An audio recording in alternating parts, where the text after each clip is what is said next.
Do we have to talk about Forrest Gramps? No, we don't. I feel like this is him trying to subvert an expectation, but it's just not needed. It's a scene of sexual violence that just feels out of place and weird. And yeah, okay, guys. Mochi the cat. I'm smiling not at what Will's talking about, but Right, about yes. the cat. Katie, you jumped in with the cat right when we were talking about Forrest Gramps. Oh shit! Yeah, that was weird. Cat dancing. Hi guys, and welcome to another episode of your favorite podcast, Unresolved Textual Tension. It's me, your host, Valerie. Today is our last Witcher novel. With me, is Katie and William. Yep, it's the finale. This is book 7 or 8, I can't remember, of The Witcher. It started years ago, and then we worked through it, despite the fact that these videos do so badly. That's Val's cat, Dazzler. She's dazzlingly She shows cute. up the minute I start talking. She's like, "Is it time for attention, mother?" She's not going to start a plague, which is going to be an Easter egg for later in the book, for those who know. Okay, this is it. We're not going to recap too much of what happened in the Witcher books before this, because to be honest, nobody watches this anyway.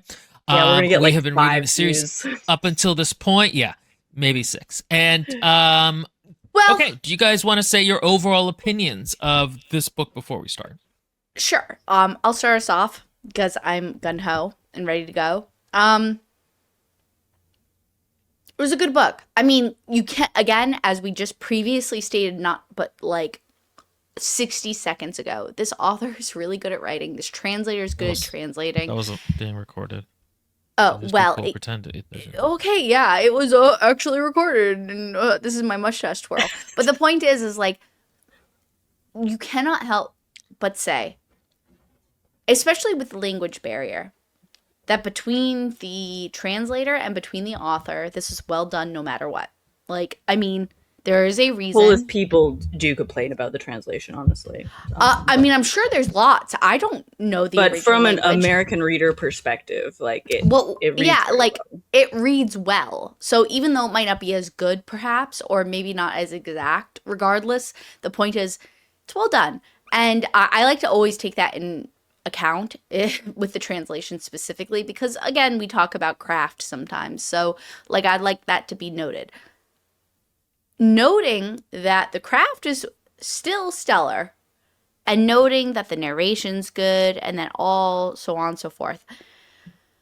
This book was a disappointment overall, only because I think it ended on a weird note.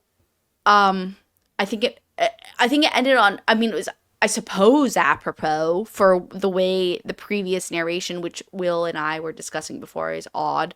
And so therefore, it would make sense that an odd narration would fill us off on the final setting of our characters.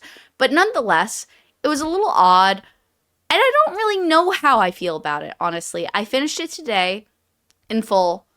As Will said before, he started the first half a while ago and the second half today, or some regard to that.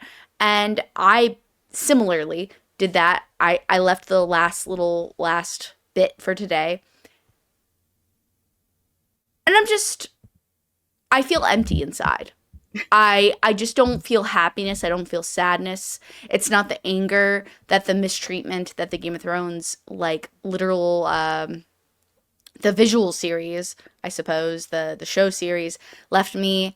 But at the same time, I'm just like, wow, I'm a little, I'm not surprised because everybody already prepped me for it, but I'm a little surprised at the lack of notation some of the characters receive in this final regard. Geralt not being one of them, but everybody else being one, including Yennefer. And I just felt like it was like left unexplored in a weird way. And besides that, overall, I'd probably give it a 7 out of 10 on ending. I'm done. Val, as the orthodoxy, you go first. All right. I'm the only one who's read this series before out of the three of us. And I remember the first time I finished this novel, I was pissed off. I felt cheated. I felt like, oh my God, it felt like lazy. It felt like we'll get into it obviously once we go through the plot, but there are so many deaths that just kind of feel like a slap in the face, and like unuseful for the plot. But I digress. No, I would agree. Like, and this time, and there are parts of this book that I love so much, and most of it is really fun to read, like the parts in Toussaint. But structurally, I think it's the most whack book out there. Part of it because of all of series like space and time shenanigans, but part of it just because, like in the Tower of Swallows, and everything else, like this guy loves his sort of starting from a character's point of view and then telling the story through past events, kind Yeah, the of, and frame it of it. gets like the sort of like egg, what's the Matryoshka Chicken or the doll? The like Oh, the Matryoshka. the Yeah. Matryoshka of like storytelling gets all a little convoluted in this one. But upon a reread this time, some of the themes landed a little bit more. I think at the end of the day, this is such a subversion of like fantasy novels in general, and I kind of see what he was doing with some of the decisions he made. Some of them I still have huge problems with, and we're going to talk about that. But yeah, this is a weird one. It's going to be a weird one. I love it all the same. I love it all the same. But I'm a little like Katie in that not quite sure how I think or feel about it. I think it would be different if I didn't know that the video games existed. And so there's an extent to which I'm just the like, things that well, they this fixed isn't. in The Witcher 3. Yeah, I'm like, I know this is not really how the story ends, and so I'm not even fundamentally sure how I could do like how I would approach this if I actually thought it was the ending. Even though, the Witcher games aren't canon per se. They're treated as canon by everybody. And so there were definitely, like you said, structurally, this is the funkiest of them. I think this book also kind of suffers from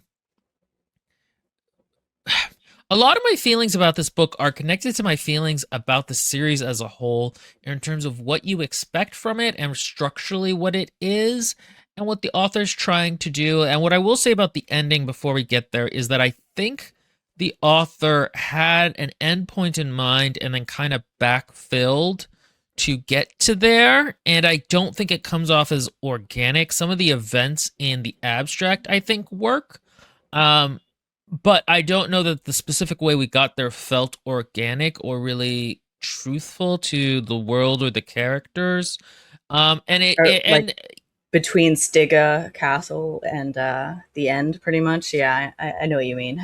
yeah, and there's also a very big the scope is very much about the world at times and not about Geralt and friends, and it's that has to do with the expectations of the series, which you go in thinking are about Geralt and friends, and then increasingly become not about Geralt and friends, and like I don't know.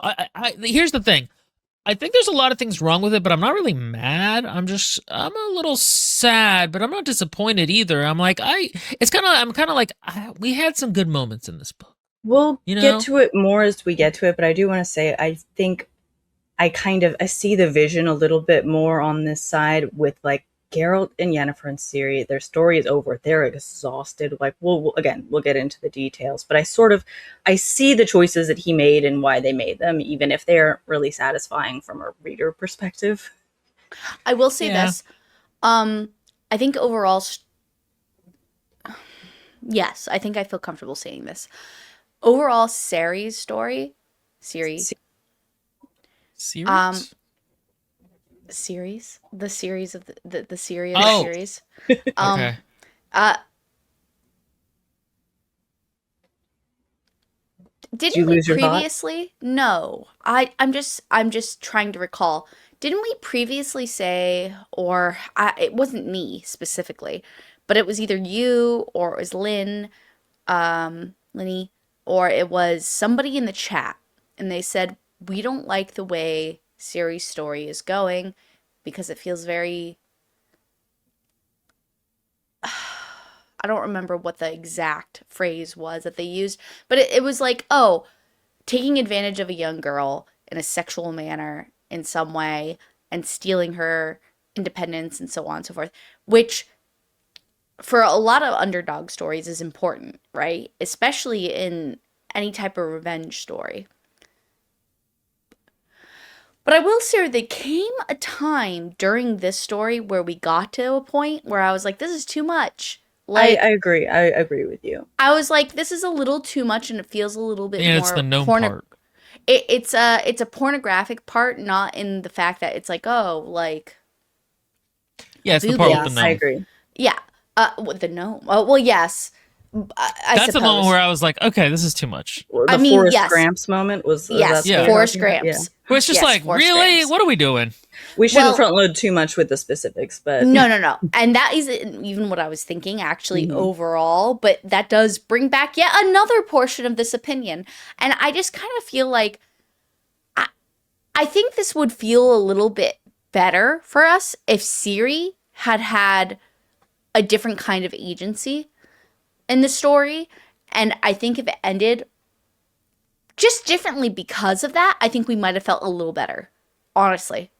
Besides the deaths of a lot of other side characters that we learn to like and some love in some instances, moving that aside, which I think could also be improved, like, I also think her general position in tone for the book and what we're supposed to think and how we're supposed to react to her journey, it was a little weird in some places, and I was just like, dude, like, no, it's enough. Like, don't make it torture porn.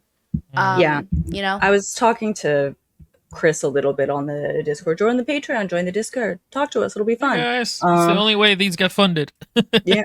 But Chris and I were talking about how both of us, we have so many issues specifically with this book, but it doesn't really mar our overall experience with the series. And I think a lot of it is due to just how, like, the short story nature of almost every book, even Yes. not the short story ones, the bones of it are still there. Just, and I feel fine tearing apart pieces of it that piss me off. And I'm going to in this one a little bit, even though it doesn't change the way I see the series really as a whole. Just like, I have fond feelings about it. I'll die on that hill. I think it's a good series. No, dude, it's a beautiful series. It is very well written and very interestingly created. Everything about it. There's nothing wrong with loving it, and I agree with Val fully. I'm just, again, one of the few things that's actually fueling my happiness with this ending is the fact that we just got a trailer like last year for Siri. Like, and I know, I feel like again, we need to explore her story so much more. I'm so excited. no, for it. we do, and that's why it's okay with me. Is just because we have this next game to explore that, so it's okay with me. Yeah, Kyle and I are replaying The Witcher 3 right now, just as a balm, because he's been rereading these with us. But should we get Okay. into the plot? Yes. So, Geralt, sexy Witcher man with golden or silver hair, super sexy guys. He's a wolf Golden among or women. silver hair. Gold, I forget which one. Precious metal of some type. Long we story have short, we start with Geralt cheating on Yennefer. sexy No, man we don't. again, We do not. being a sexual panther. We start. Are we going into the plot now? Because I know how this book starts. You go ahead. You do the. You start it. Yeah, no, I mean, it's definitely At this Val, point, everyone but- knows who Geralt is. We all know. If you're here, go watch the other videos if you're confused. But anyway, we start He's European. Let's put it that way. actually with Ciri in a place that, to us, the reader, is Arthurian land. We recognize almost immediately. And a young knight, a young, bold, imprudent knight, I believe he's described as, Galahad, sees Ciri bathing in a lake, and he's like, oh my god, it's the Lady of the Lake. This bitch is going to give me a sword. This is sick as hell. So he's like, hey, girl. And she's like, ah. And he's like, I will gladly take your sword. And she's like, what the hell, man? I'm not giving you my sword. And she's like, where am I? And can you name some places? So he names some places. And she's like, okay, I'm not home. These aren't the places that I know. And he's like, so can I, like, the sword? I'll gladly take it, my lady. And she's like, I'm not giving you my sword. And this is sort of the very beginning of the nesting storylines thing, where she's like, sit down, buddy. I'll tell you my story. You're very interested in me. I'm not going to sleep with you. I'm not going to give you a sword, but I will tell you my story. And Galahad's like, okay, Lady of the Lake. Just keep that. So that's where we begin. Can I ask a question, even though it might be premature? Sure. You, I don't know. Look, I unfortunately divided this book between Maria's consummation of her vows, and this, so there was like a good week and a Okay. half of me not listening to this book. Consummation of vows usually means a very specific thing, but go I mean, ahead. I'm sure it happened then too. So, like, but the point is, Between Maria getting married and not get, correct. I gave this a good week and a half of not listening to. And the one thing I never was pleased with, it's because I was very like distracted and I didn't really get to have a good listen to it. During this introduction, we do get introduced also to another timeline as a side note. And we get introduced Well, to, we're about that's the next chapter. Yeah. Okay, I'm gonna let you introduce it, and then I want to ask my question if that's okay. Yeah. Go for it. So the next part of this book that we get to, we are introduced to not a new character. I think they pronounce it Nemo. I always pronounce it Nimue in my head. Yeah, I know. I'm probably gonna call her Nimue. But Nimue is a girl who is a woman at this point. This is far in the future. She's obsessed with the story of Geralt and the Witcher girl. So that she old is, story from long ago. Yes, an that's a old story legend from long that there are ago. many paintings of over and over and over again. But Yes. nobody actually has an actual idea of what Ciri looked like in these But paintings. we That's start how old from it the is. perspective of Conduirmir's Tilly, who is a sorceress. She was the best in her class at Oneiromancy, which is dream reading. And she was selected to basically be an intern for Nimue, the Lady of the Lake. She's on this boat on the way to the place, which I think With is in this the guy middle of the called lake, the Fisher King. Oh, the Fisher King, and not the Kingfisher. Yeah, Excuse me. The and Fisher she's King. just being an absolute brat on this boat ride. It's so funny because she's just like, you could go a little faster. Like, oh my god, you bore. You're making stupid noises. Ugh, like she's just like being so Showing her dramatic about it. ankles. Yes, like letting her dress right up. It's like, oh, this loser Yeah. man. Yes, Go faster. and simultaneously as well, note that the Fisher King is very silent and has a limp on one leg. He doesn't talk. Yeah, Yeah, he doesn't really talk. Be a Geralt equivalent. Geralt is very chatty, actually. He is very chatty, actually, but am I wrong? Maybe. It seems I like didn't a read him that way. reincarnation. I assumed okay. that the Fisher King was a reincarnation of I Geralt, didn't read that and at all. Nimue was a reincarnation I don't of think Yennefer, and but- that they were together in the future in reincarnations. I thought that's what it was getting at. I mean, They that'd be were cute, banging. but I They're didn't. banging. No. They are banging. Yes. They So are that's- banging. That's true. I'm gonna nip that theory in the bud. You maybe, but I'm not for me. But Nimue also was like, "Oh, look at the lady on the lake." I'm also jumping ahead a little bit. By the way, guys, this has not actually happened in the plot so far as we've discussed. But she's like, "Oh, it's the lady," so it matters because it's like Ciri, and it's like, no. I don't think so. I don't think so. But maybe. Maybe. Anyway, Maybe. so Dream Intern has come to serve Nimue, and Nimue's like, yeah, I need you to do like dream research on Ciri and what actually happened in that long ago story. And Dream Intern is like, oh, I like the more romantic versions of it though, and this and that. And at first, I was so frustrated by this decision because it was like, we ended the last book on a cliffhanger. Why are we starting all With this? another cliffhanger. Well, but also Or just with far so many away. different We can't. characters, yeah. It's a It cliffhanger. filters It's our another experience. cliffhanger. Well, it filters our experience of the story by creating this frame around it that just felt like, why are we getting farther away and not closer to the plot resolving? But I think the author, Sapkowski, was very interested in the kind of historicity of these stories and moments and like peoples and events, and that's something that shows through the book a lot, primarily through this frame story, which lasts for about half the book. But then even with other ones, there's like 2 or 3 times he's going to tell events through people remembering them years and years later.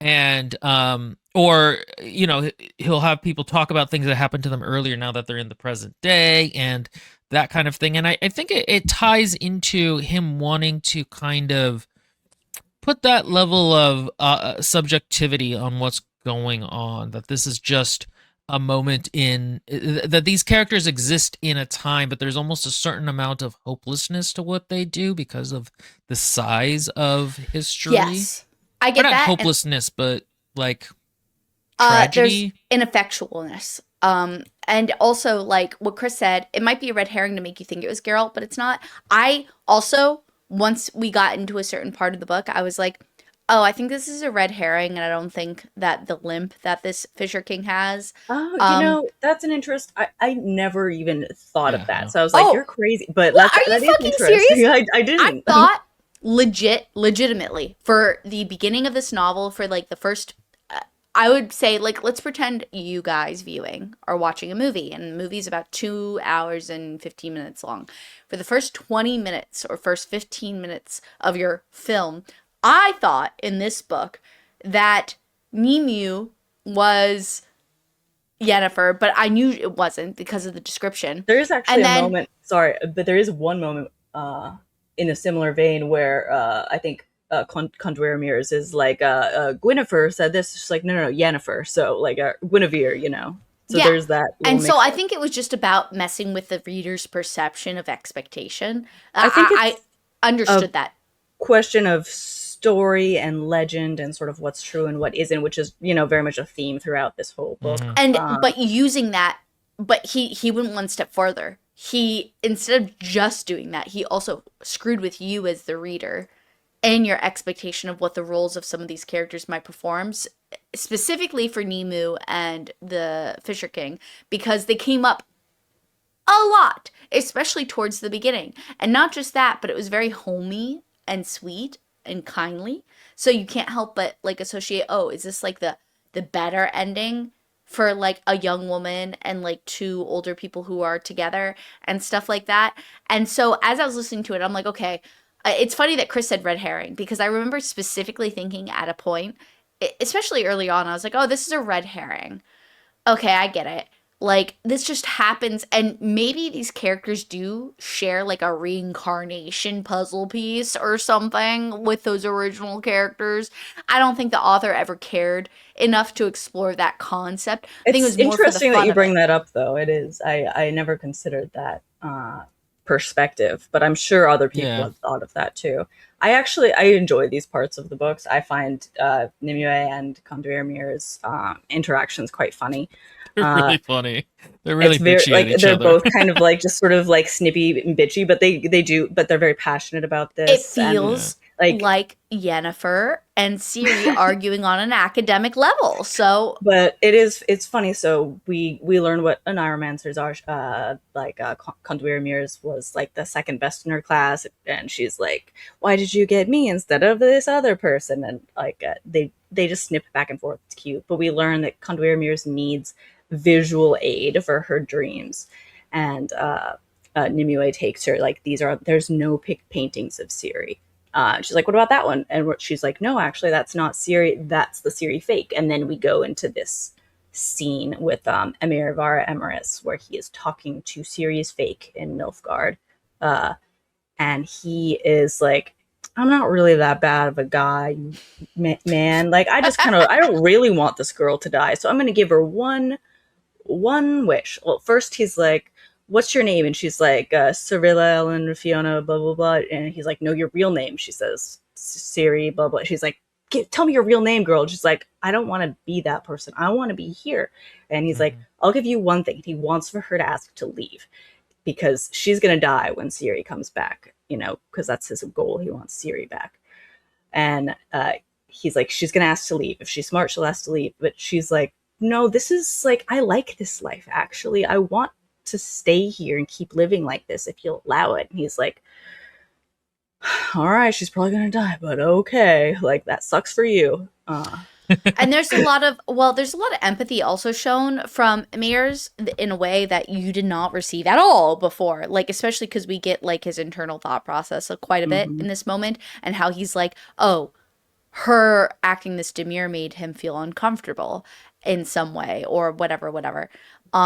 So it's interesting and it's so funny, and obviously I'm not going to spoil it just now, but like when I first received, like when I heard this scene, I had to re-listen to it a second time because I thought to myself, why are we being given so much character depth on this villain that we have received? And I thought it was really interesting. I waited the whole damn book to find out why, and I did. I did. Yep. Boy, did you? Okay, Yeah, can we bring up no, Chris's no, comment? no. Okay, we have we're to gonna wait save till it. the end. It's a great Spoilers. Okay, It's a great. alright, We'll no come back to it. spoilers. Don't worry. Okay, and so Emir Emrys, by the way, for those who don't remember, is the Emperor of Nilfgaard, the people who invaded from the north. They He's the invaded big the north scary from the emperor. north. Big scary emperor of the And other basically, galaxies. again, a lot of the story is going to be kind of intercut with the two sorceresses doing dream research.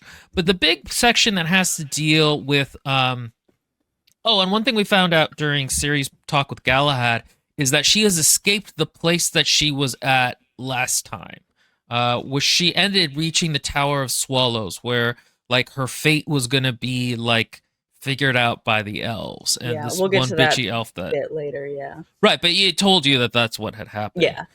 And then so the first bit we find out with Geralt is sex vacation Well, in first, France. if you don't mind, we do go back to Conduir Mears and Nemu talking, and we get a little bit where they're like, "Do you know what happened in between the Battle of this and the Battle of Stygia?" And Conduir Mears is like, "They wintered in Toussaint," and Nemu is like, but what? Well, how they were there? What were they doing? And she's like, I don't know, man. So she's like, do you have any pictures of that time? And she's like, I've got a picture of a picture. So we get a little scene, a picture of the painting of that purple bison from the Tower of Swallows that Avlok painted on the wall. Yeah, that was a And nice one. we get a tiny little like scene, which I assume Conduir Mears dreamed of Geralt talking to Regis and deciding to go to Toussaint. And then we get into the Toussaint Sex Vacation flashback series where everyone is fucking around in Toussaint. It's so funny. I think it works very well, specifically because of the themes surrounding Toussaint and because of the winery and because of the inebriation that is like associated with, like, it's very specifically depicted to you as the reader, but also to the other characters that you are experiencing the world through, that this mini duchy is It's like fairy tale France. It's fairy tale France. It's fairy tale France on a lot of drugs and a lot of liquor. AKA also just like basically wine and like Real some fish France. tech. But the point is like it makes a lot of sense, and it again the author also like throughout this period of our flashback where we get Geralt's experience and everything, which also feels so far away now in by comparison. But also he's inebriated with the appropriate distraction of comfort for a brief moment.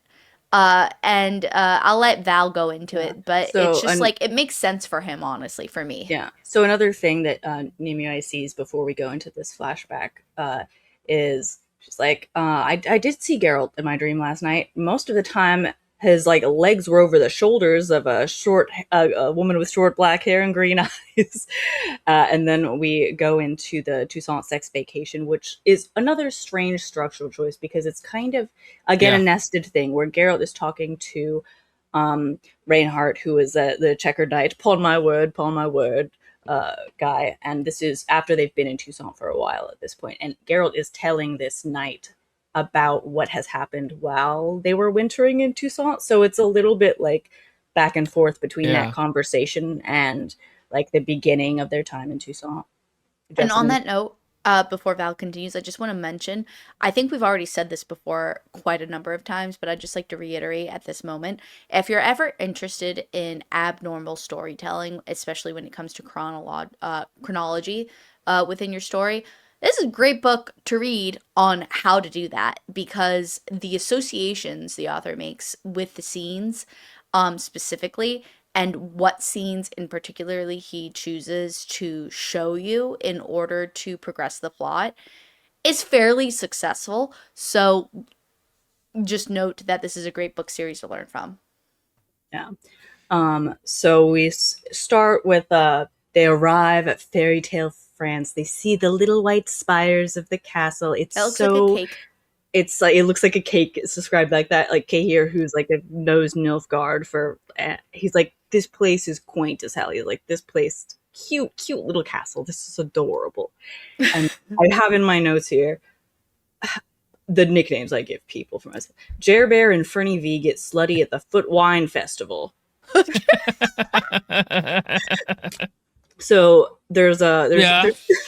there's About right. a festival that's about to be happening. They meet up with Dandelion, who's like the Duchess's favorite little boy now that the Duke is dead. She's like, ho ho ho, this is my Baron Viscount Julian. That's Dandelion. And Dandelion has never been more pathetic than in this book, by the way. so funny. So, but Geralt is assigned to be Fringilla's partner in Fringilla Vigo, who is the honorable. Yeah, she's like of some relation to Anna Henrietta, who is the Duchess of Toussaint. And so they do like a little ritual stomping on the wine. The girls are in like sheer white blouses. Sexy garb. That's giving. Just Sexy. imagine a very buxom, lovely woman being splashed with the contours of wine against a And white silky Fringilla dress. Vigo is like in Geralt's like arms during this, and she's like, And they're giggling like girls. these ancient traditions can be so sensual, can't they, Sensual. Witcher? And he's like, they sure Guys, can. I gotta run for 10 minutes. I'll be back. All right, keep telling the story. Okay. Yeah. And It is. I will have to say, I'm gonna be real with you. I think the fact that Geralt gets taken in by this is understandable, but I don't want it. I don't want it either, but it's so on brand for him to just like go head over heels stupid about a sorceress.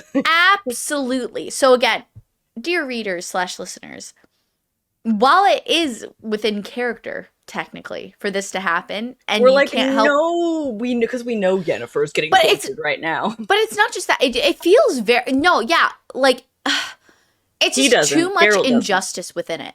There's Yeah. too much injustice within it, so it makes me while it does a very good job distracting you, it does a very good job distracting you.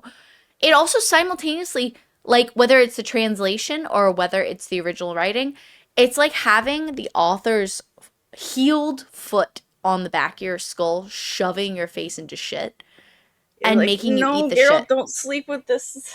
Don't sleep with this girl. Don't do it. Well, it's like, dude, come on. Like, you're the person that you've really dedicated a lot of time, effort, and love into, and you're committed to them.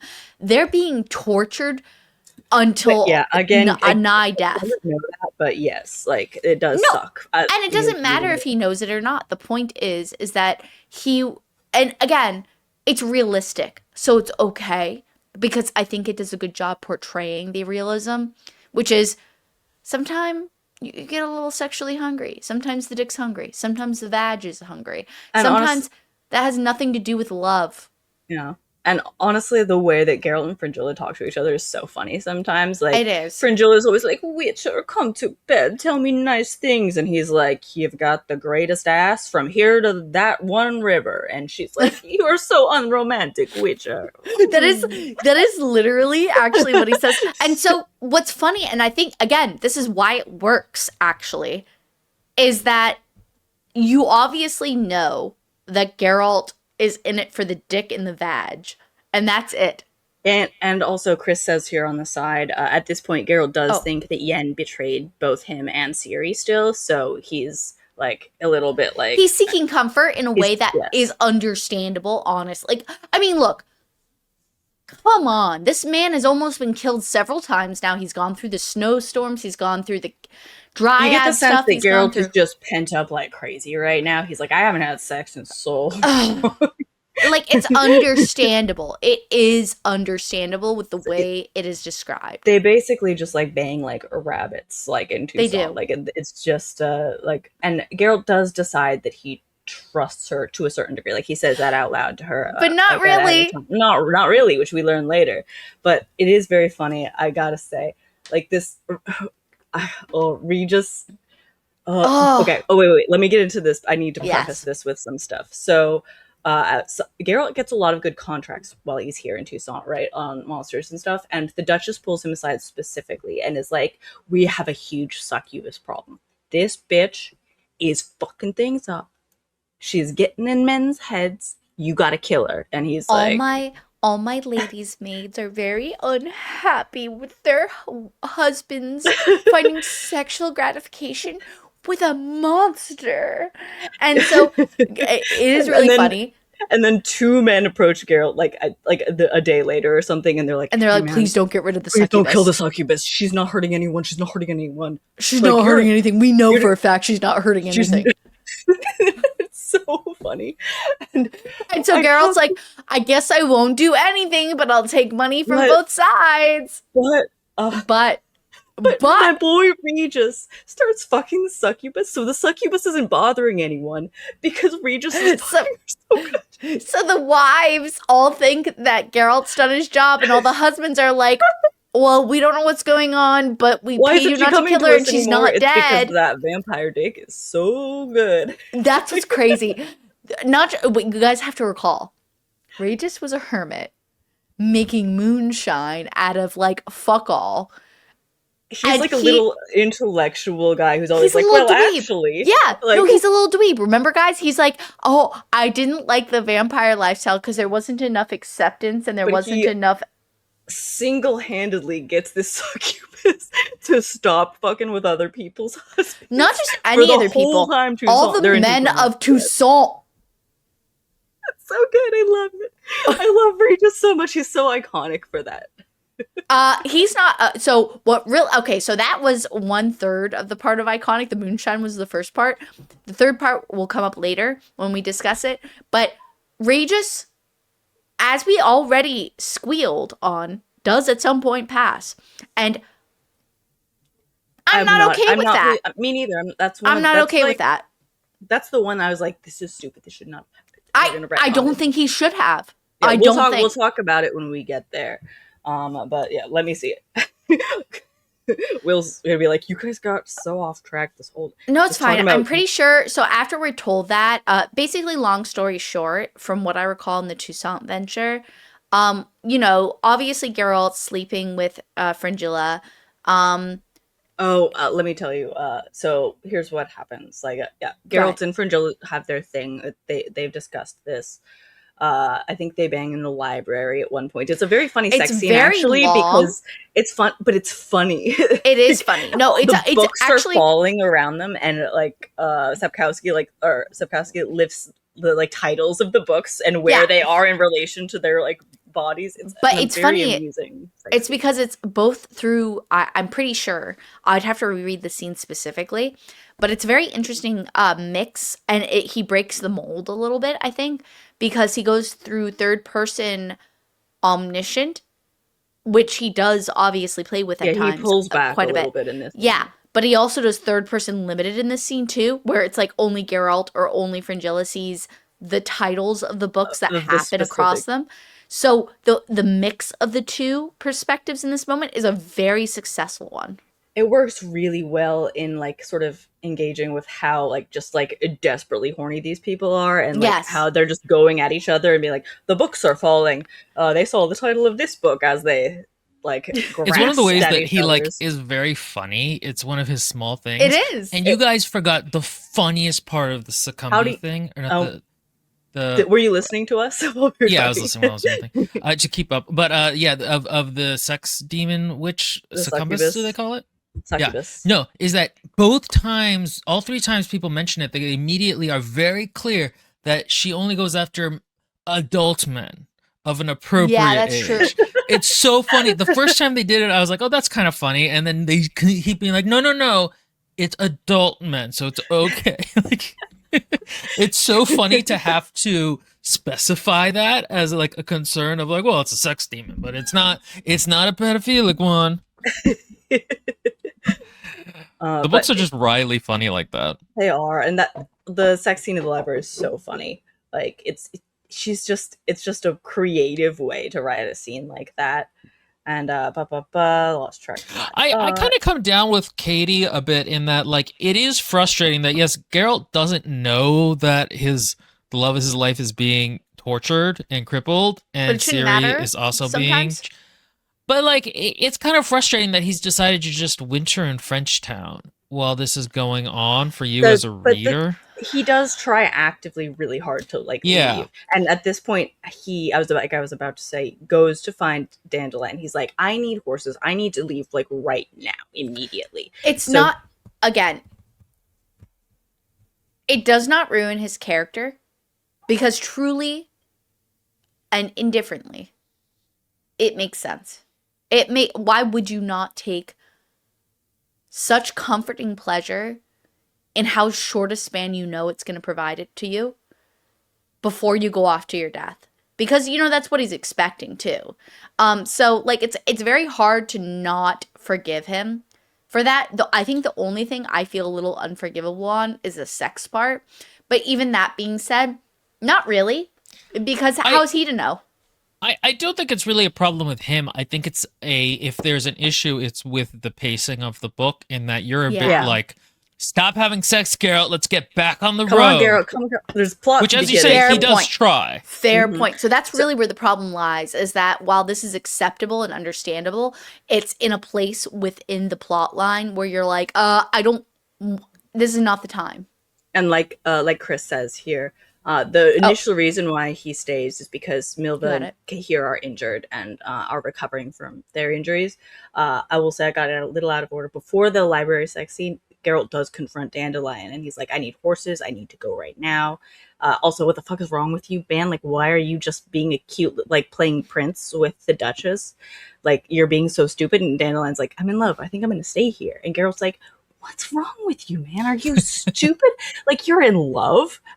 Like Geralt just lays in on him, and Geralt's being kind of a bitch to Dandelion, to be fair, in this He moment. is. He's like, are you like a lunatic? She's just gonna dump you the minute you're a little like wrinkly for a younger again, thing, just like He's you. not wrong, Yeah. but And Dandelion is like, you know what, Geralt? Fuck you, man. I went on you on your mad boy mission here, and I didn't complain for a second. Like, this is like, you're crazy too, and I love you, and I never complained. And Geralt's like, shit, Fair. you got me. Fair enough. Enjoy you and your little weasel. Dandelion calls Anna Henrietta The Duchess. little Yeah. weasel, which is such a cloying nickname. But their ending was very good, by the way. yeah, Dandelion is always a treat on page. He's so pathetic in this one, but he is a treat. Yeah, he is, and he's a little misguided, but he's still such a fun character. And Can he's a you good foil to. Fucking blame him. He Geralt. can provide for his friends in the position that he's in, and he can also just No. live the life of luxury he's No. always dreamed. He's got to know better. He is an adult. He does know he's not, like, as Geralt says at one point, like, you're not royalty. She's not gonna marry you. This is He's not like, it's true. He's just like such like a poet Yeah. brain. I think he's partly being like contrary. Sorry, the also. children in the hall just slammed super hard into our Yeah, door. Geralt is so bored that he starts taking on a bunch of Witcher jobs to like get And shit there's good done. Witcher work in Toussaint. There's good money, and he's got a bank account here. Yeah, and then I think we get the stuff with. Well, first the lads, Angoulême, Milva, Cayer, they're all like, you guys feel like cabin fever? Like, everyone's just fucking around. Note- This place is cursed. Angoulême specifically is like, this place is cursed, man. Yes. Like, everyone's fucking But around. Note that the cook of the royal chef favors them. Oh yes, So- they get breakfast every which is- day in the kitchen. which is very cute, It actually. is cute. It's So very that, which is cute. why I'm mentioning it. And so you don't get any more insight than that, but they are sitting in the kitchen basically being fed really fucking delicious stuff. But just like on the sly though for them. And because they like it's made apparent that their down to earthness is probably what acquired them their likeliness or whatever it is, their favoritism with the cook or chef. But that being said, also, like, so they've stayed long enough, mind you, that the chef likes them personally, They're sitting there every morning and conversing and getting into similar arguments with one another about how long they're staying. So I just wanted to throw that out there. Yeah. And then at one point, Geralt goes to Fringilla's room as they do, and then we get a little cut to Fringilla leaving her room. Fringilla goes to talk to the sorceresses of the lodge. There's a little secret place in the castle. You don't remember the really sexy women lodge? That one. Yeah, the very sexy women lodge, all girls, girl power, hell yeah. But not because there's a difference in the sexes, just cause. So Correct. she goes there, and everyone is like, so what's going on? How long can you keep Geralt in Toussaint? And as soon as that happened, I was like, you son of bitches, all of you are against the Yennefer trade. And at this point, Triss and Philippa Eilhart are still doing a little flirty, but like, Triss is so mad that Fringilla is banging Geralt. She could I just know, I see love it. And like Fringilla is like sort of basking in the envy of knowing that Triss She is is because she's Yeah, like, I we're know so this bitchy. dick It's so is funny. good, and I'm enjoying this dick so well. And it's just if like, envy is the only thing I get out of this, then I'll take it. I'll take her envy. Like we're in, like that's what and Fringilla it's thinks. kind of annoying, and that's kind of like man brain stuff, but it's also like, to be honest, like girl brain stuff I'm too. so amused There's- by it. The books are a little bit man-brained, but I don't think they're I don't think it's man-brained. obnoxiously so. I think it's more so than anything just sex driven in some places, and that's Mhm. neither gender disoriented. I don't know. I think from. sometimes it's a little man-brained, but I don't think it's. I think it's in terms of would the feel overall happy. themes of the characters and stuff. I don't think it's bad. Oh, I would like, look you at know- my dude. If I had my ex in front of me, or if I had, which is a woman, or if I had another woman in front of me, where I was like, "Oh, you tried to fucking like belittle me at one point," and I was like, "But I got The Witcher," and if that all of them cared about that shit, I'd be like, Okay. Again, the thing I Yeah, love about but I got The sorceresses- Witcher. and the thing you have to remember is that almost all sorceresses started as ugly girls, so they have this sort That of catty, too! ugly That girl too! energy about them. So these women are all deeply insecure and just like they just Mhm. have that that mindset, like They that do. deep insecurity, and I love it so much. I love it. It is a lot of fun. Again, I quite enjoy the sorceresses in these But books. it's very funny specifically because Fringilla is like, I have him under my finger. Everything I say, he does. And then we And- cut to a scene where Geralt's like, I gotta go. And she's like, come to bed, Witcher. And he like just leaves. And she's like, no. It's like, no.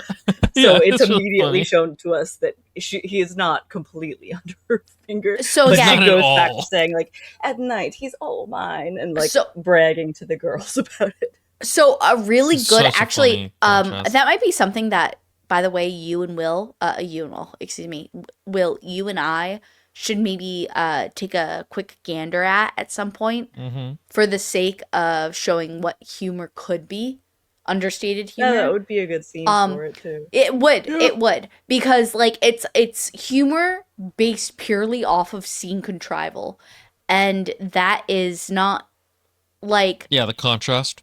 Well, yeah, but also it's not necessarily the go-to for a lot of people. Like where they're like, "Oh, let me just show the juxtaposition of scenes and how the perception of it is funny." Or even the lying of it is funny. Like people I don't think take a lot of advantage of that. Yeah, I think that's definitely true, and it's one of the things he does several times. Or he'll juxtapose certain thoughts that are the same thought in two different situations, and it's quite funny. Can But like, Can I also Yeah, just say go real ahead. fast? It's so funny that we learn at a certain point that everyone's been getting breakfast every morning with the chef because they like it. But sometimes Fringilla is there because Geralt brings her, and she's like just so out of place amidst like the rest of Geralt's company, and she's like, "These guys are fucking weirdos." Yeah, and Geralt's like, it's like going- This is my date. My girlfriend's like a guy bringing his shitty like. It's going yeah, to it has that Brecky. energy Like, completely. It's going to Brecky with your preppy girlfriend with all your goth friends. It's exactly Mhm. that kind of energy when like after like Geralt leaves and Frigilla's just there with the other guys. She's just so Yeah. out of place. She's trying so hard to be like down to earth with them, and they're like, "Yo, bitch, you can clear out now." And she's They're like, just you are not part of our quest. Like, you are not part of the fellowship. And then at a certain point, Geralt just pulls like Arita aside. He's like, we're leaving right now, immediately. And everyone's like, hell yeah, finally. do it. He got his shit together, let's go. And Regis is like, I'll obviously go with you, but you owe me an explanation of what's going on. I can break up with the succubus in a second. I can do that as fast as you can break up with Fringilla. But tell me why we got to this point. And Geralt's like, As okay. the only other adult in the group. Yes. Yeah. That's very much him and Regis are like they're the two adults who have to handle all the unruly kids. That is what Regis says. He's like, hey, also, I am the only other adult in the group, basically, but like metaphorically. And And- he's just like, share with me. What is it? I should say that at this point, like, I think Milva has been like proposed to by some hunter guy within like the Toussaint I thing. hate Angu that Lem she. has been like entertaining the knights with all her like stupid stories and stuff. Rivold stories. Yeah, Kahir is like a couple Neither of here nor there. baronesses. Like, yeah. But the point is I'm actually genuinely upset that what's her name again? Who? Angoulême. Milva? Milva, thank you. I'm genuinely upset that Milva does not marry that wealthy baron, because he seemed genuinely interested in her as a person, especially the way, oh, guys, we get the dinner scene where they start talking and how they start talking, and it Oh, feels yeah, like her a and the guy. rom-com little intro, Mhm. and honestly, Milva deserved that. Milva For a second, I thought deserved her. it. I thought her and Kahir had something going on, or like it was No. gonna turn, but no. Kahir has a little Um, crush on Siri from his dreams. Yeah. Yeah, but And like, that's fine. He can get overwhelmed. He could, but nonetheless. So I'm fine with either. But the point is that I don't think Milva should have died, especially with how much we were given of her. And I get so there's this thing that happens in this novel, specifically in Lady of the Lake, where each of the times we get a death scene, we're given like a flashback to their childhood and an important scene with like somebody that's very important to them. And it ends up coming up later as like a little like I guess you could call it a red herring. But it comes up as a little thing for this one character who's like seeing this thing. They're like, oh, they felt death brush beside them. And you're like, oh yeah, I knew it was death this whole time because it was before they died. Yeah, no shit. So it was really like cool, honestly, to have that. But I don't think Milva deserved that. And beyond deserve, I don't think Milva should have had that as a storyteller. She should have been with that Baron. Yeah, I agree. And like Chris says down here. Here, where I think Mhm. Yeah. this part. Yeah, I think she would have married him if she wasn't so loyal to Geralt's quest. More loyal than Geralt himself is to his own quest. Like, these people have been wanting to continue this quest with Geralt for so long, and Geralt's just like... Fringilla got to him a little bit, and he was A little bit. putzing around. But I do wish that while I like her ending because I think it's very dignified and beautiful, I don't think it was necessarily deserved.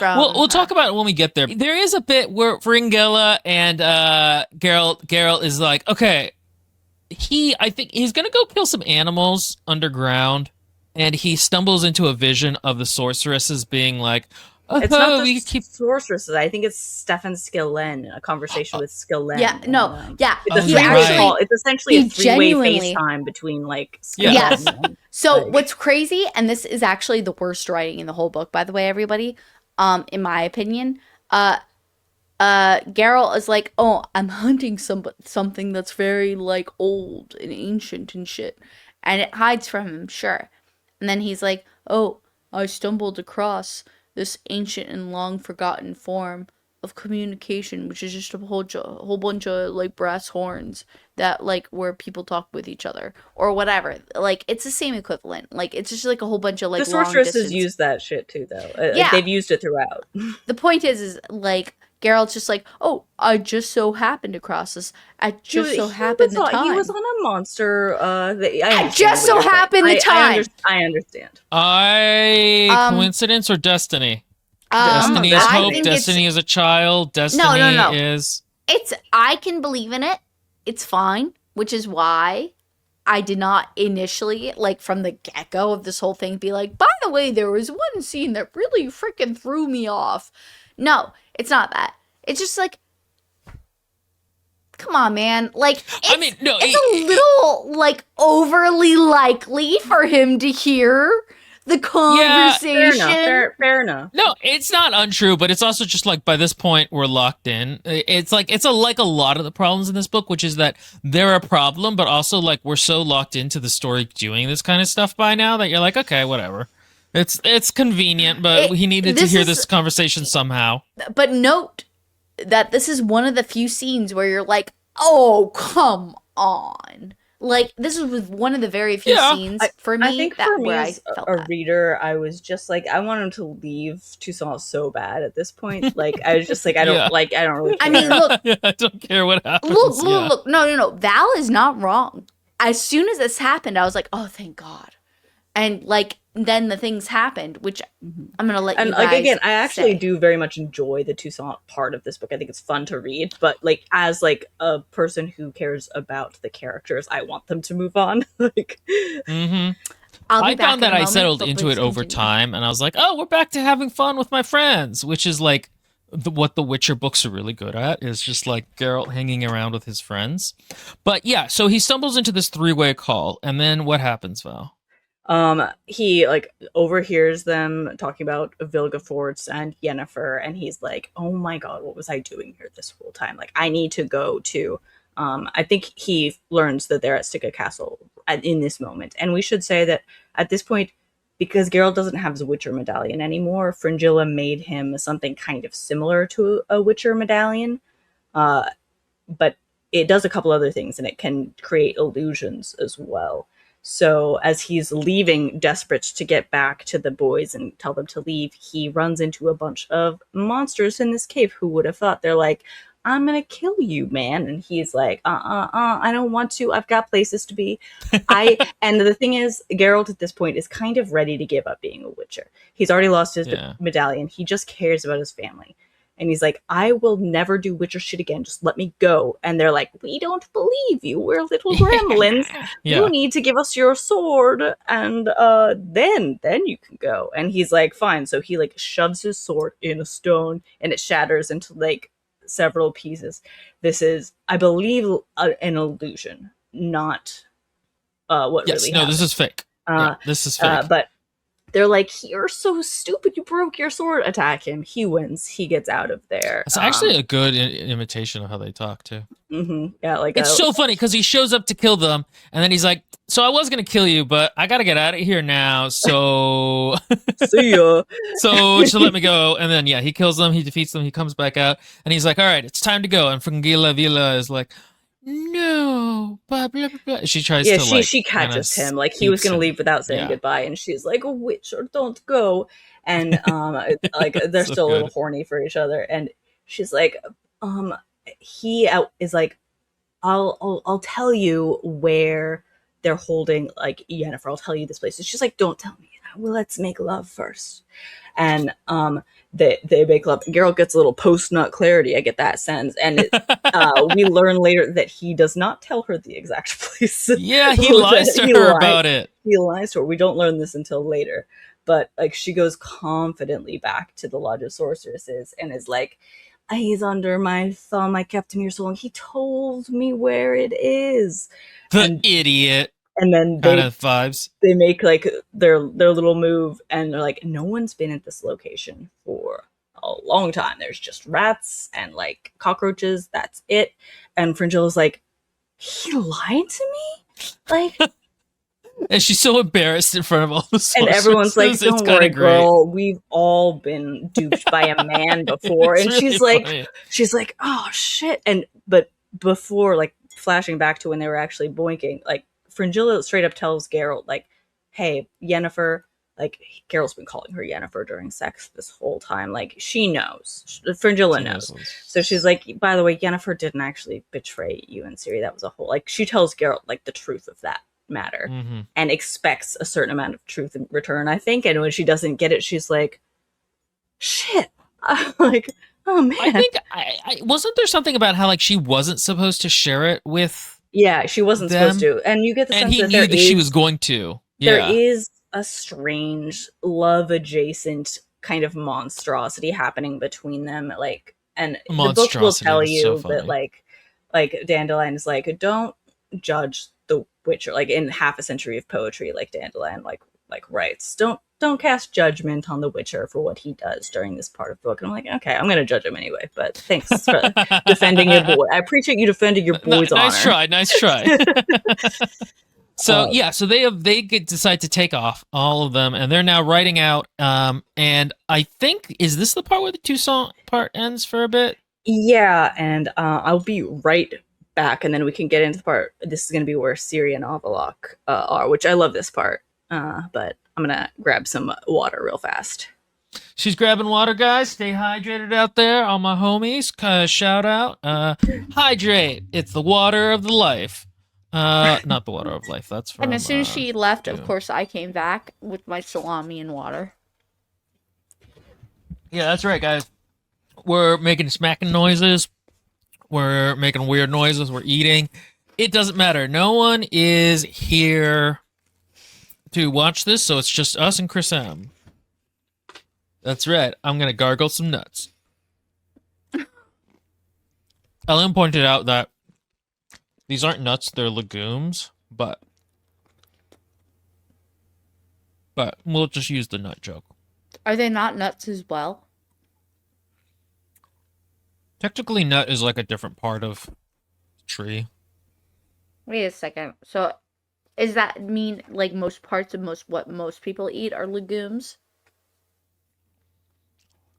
Peanuts are legumes. I believe other nuts are like actual nuts. Oh, okay. But peanuts are legumes. Peanuts are like elephant seals. Like the name lies to you, I see. which is like dumb. No, that's fine. I get it. Also, I'm not cutting this out, guys, because I don't actually edit these episodes that much. I mostly just go in to make sure that people's comments show up on screen. So this unfettered look at the back of Katie's head is. Oh. Well, everybody would exclusive. love to know that, I'm sure. With me eating salami in my mouth. Okay. All so my we're bugs have died. All my bugs have died. Because of the cold? Actually, one was the end of her life term. It just she couldn't live any longer. But the other two were due to weather. Or the one, I don't know. One was most likely due to weather, and one was due to life term. Anyway. Okay, Val, you're up. What happens next? All right, next we go to Ciri. Ciri, immediately after the events of Tower of Swallows, when she went through the tower and is in a different world with elves who are kind of similar to the elves that she knows, but not quite. And she's with Avalok, and he has a thing that he's going to ask of her, and she's not quite sure what it is yet, but he's like, I'll let you go after this thing. Which we very quickly learn is, you gotta boink the king and make a baby. And she's like, fuck you, man, I'd rather not. And so, during this storyline, I actually read the most as a fan fiction, more so than any other portion of That's this. kind of funny. Do you agree?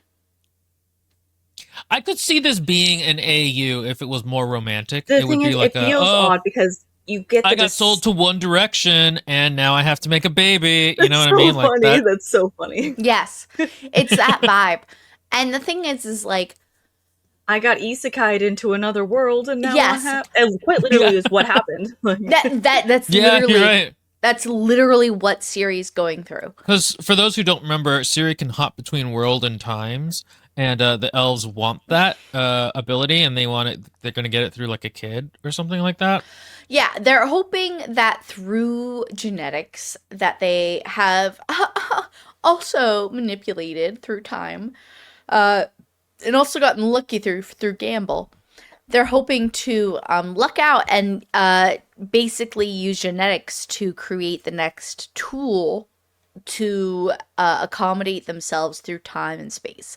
And we know about this specifically because we get the sense very quickly that our boy Avalok knew Ciri's ancestor Laura Doran and was a little in love with her. He knew her quite well. There are multiple jokes made on his behalf, not in a good way for him, from other elves. from other elves, that it's like, oh, it's what's her face's great No, grandchild she's or just whatever. like Laura. And he's like, fuck, You're just gonna don't fuck talk her about like that. her. And it's like, it's really gross, honestly. And it's sad and it's depressing. And like, it fits right into any of those like really sad, like drama filled, This part in particular harem didn't bother things. me that. This part wasn't that bad. Yeah, I was like It's okay because, with it. well, we knew Overall, this it was was like coming. We knew for a long time that Ciri was wanted specifically to make a baby from No. multiple people. What Like- killed me the most, I mean, honestly, guys, everybody, what killed me the most isn't going to come for a hot second. I'm going to let, Val tell you when that happens. But there comes a point, like, so she's like going, like, you get those Scheherazade in and out scenes where you get like Ciri talking to the king and like getting to know him better, and you're like, oh, like maybe they're understanding each other better or whatever. And then there But- comes a certain point where the king himself decides to get high off of the equivalent of what is cocaine. There's a couple things we need to talk about before we get there. No, I know. I You know. want to just mention? Okay. I just want to mention he lowers himself so low as to be like, oh, let me just like sniff a bit of cocaine so that way I can like get it up enough in order to have sexual relations with you. And when that happens, when that scene inevitably happens, it's very complicated. And I liked the complicated nature of it. I just wanted to basically mention. No, I like the thought complicated this part was nature of it. interesting. I did too. and like worth exploring. Within Yeah. the story. This is, me this too. wasn't- Okay, yeah. I'll wait for you to get there. So wasn't we can all- gratuitous. Yeah, Mhm. yeah, it was not Um, gratuitously done, but it was very sad. Yeah, there's an edge of melancholy too, and kind of grossness from the elves. So what we know of this world is that Ciri can't get too far away. If she rides her horse too far, she just ends up back in the same place. So she's very confined in a specific area. This is also where we meet, if you're a Witcher 3 fan, you'll know the name Aridin. And he's a real creep of a man. I love the way he's described as having these straight, small teeth with no canines. I that's loved that. Specific description. Like, you can see the beautiful, slightly eerie smile of this guy. Like, and Ciri like has a little like, he's attractive, but I hate him. Like, fundamentally, like I feel this excitement looking at him, but like bad vibes, terrible vibes on this guy. Like, gorgeous creep vibes. And like, that description, like, I was like, ooh, this is nasty. It was well done. And like, Avallac'h has been telling Ciri, he's like, we just need you to do this. Time doesn't matter here. It's of no consequence. When you do the thing that you need to do, we can send you back. Don't even worry about it, girlfriend. And she's like, I'm not super into this, but okay. She meets with the king multiple times. The first time, like, he's just sort of like austere, and I don't even remember. I don't think there's anything sexual the first time. The second time, like, he's like, they're talking, and then he's just like undressed, and she undresses, and he like kind of gets like, he doesn't take off his clothes. He gets her a little hot and bothered, and she's like, wow, this guy knows what to do with his like hands or whatever. And she's like ready to go. She's like, I'm just gonna do this. It'll be fine. And then he just leaves, and she's like, God damn it. Like, and like, this keeps happening, and she's like, I hate this. I'm never gonna leave because the king doesn't want to sleep with me because I'm not pretty. It's because of my stupid scars, because I'm an ugly human and not like one of these beautiful elves. Like, and it's just like, so like, you really like, you feel it from Ciri. She's just like, No, but she barely feels that. She barely feels that by comparison to when eventually the prince / king / the leader of all elves in all eternity gets high enough to tell her, you're so hideous, I'd rather fuck a dog, basically. he just straight up like says that to her. Yeah. And this is after like she's taken some too. She's like, fine, I'll do some like fist tech, which is like cocaine essentially. Like, maybe it'll make it easier for both of us. And he's like, you're just so ugly. I just can't do this. And she's like, well, fuck you, man. Okay, I guess I'm never leaving. And she goes from there. But I just want to pause real quick. the amount of derision she receives from the elves and the amount of derision she feels, and both like you as the reader like experience too in this moment is very heavy.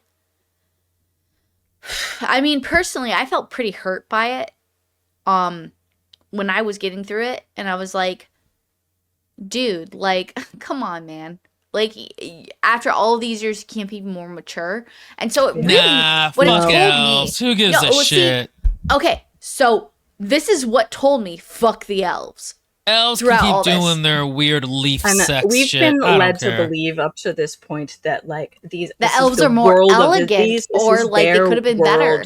and all they want is to be able to give the power of time and space to everyone. They want to open this option for everyone. This is what we've been led to believe. And we've also up been to told this that point. like the elves also been getting pushed out by the humans from this other world, so there's the sense that like, oh, the elves are the aggrieved party. Yes. And this And makes then- them feel like awful, horrible, shitty creatures, and understandably so, because at the end of the But- day, unfortunately, their aim is the same as everybody else's, which is power over Well- others.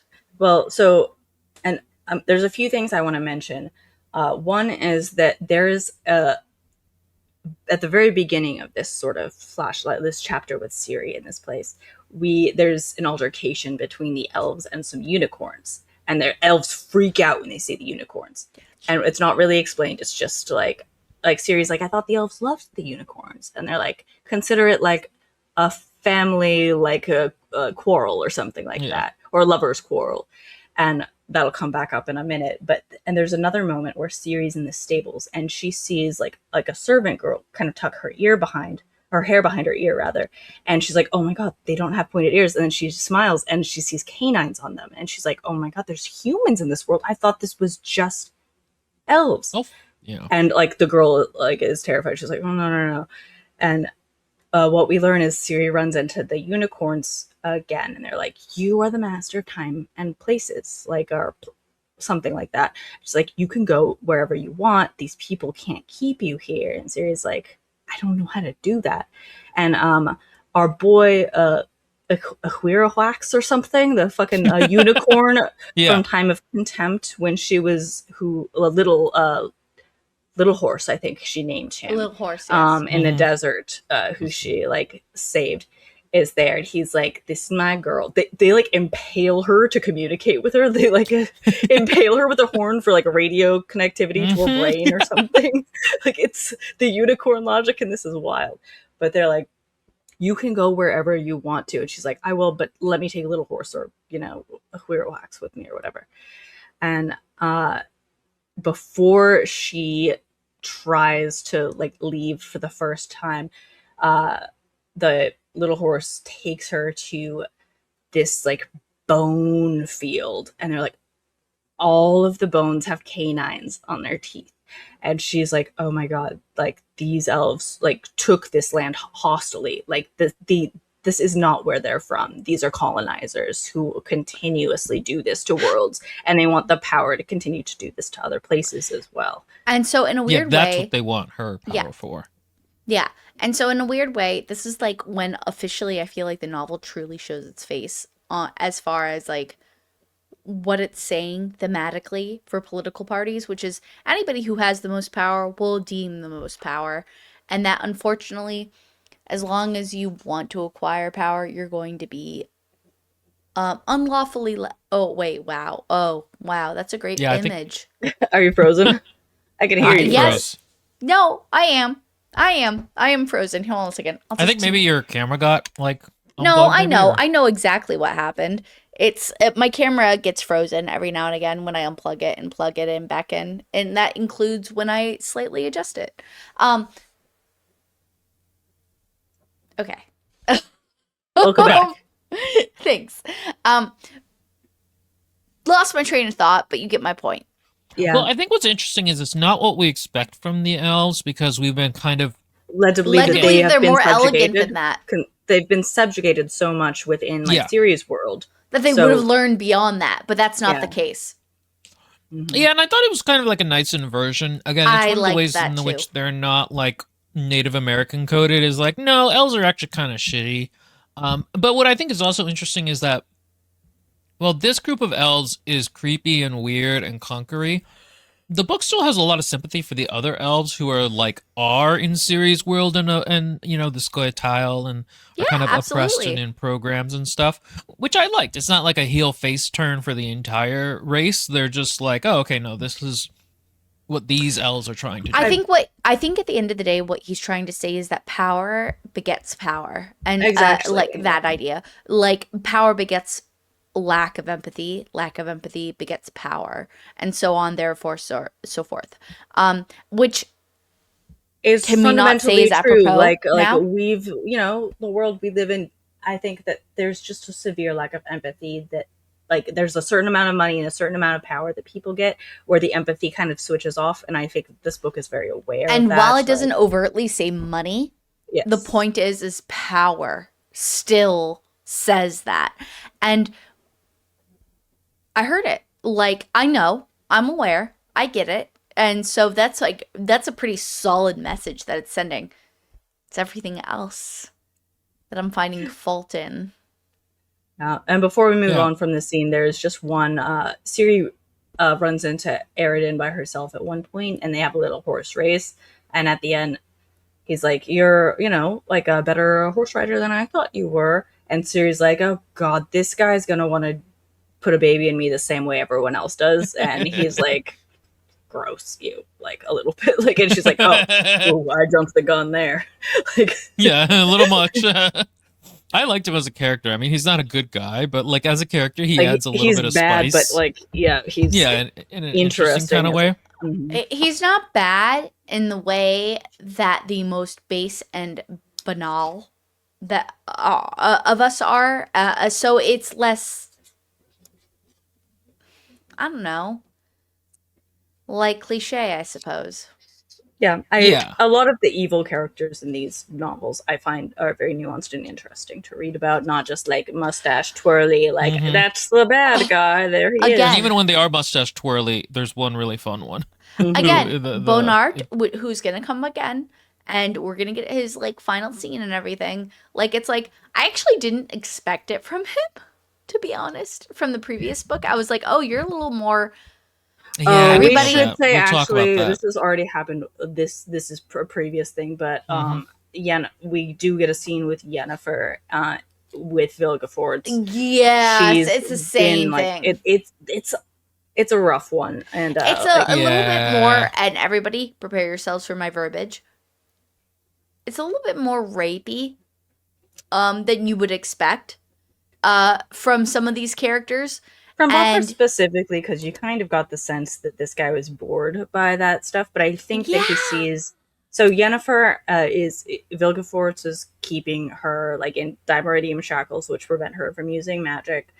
Like torturing her at And Stigga Vilgefortz Castle. makes sense from this Like because he had a Vilgefortz, we loving. know that boy's a freak. Like we know He this mustache guy's, like, twirls. yes. Yes, He must have. yeah, absolutely.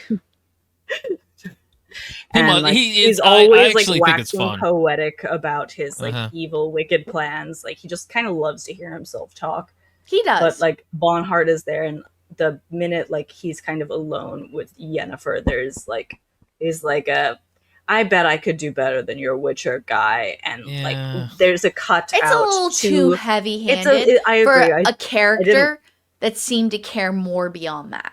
Yeah, who Mhm. just didn't. That didn't seem like it was in his makeup. Like that wasn't No, a I thing. agree. And I thought wasn't he a was huge fan of that. creepier not being like that because Exactly. we talked about like his abuse of Ciri reads a lot like domestic abuse or partner Like a father's abuse of a young female child. I mean, But not I- sexually, yeah. no, Yeah, and not that's sex- like literally what I went through recently is like only recently with my therapist I've been thinking with like him. He's like, "Oh, let's talk about your dad." I'm like, "Yeah, I don't have any weird like stuff like that with my dad, luckily. So there's lucky me."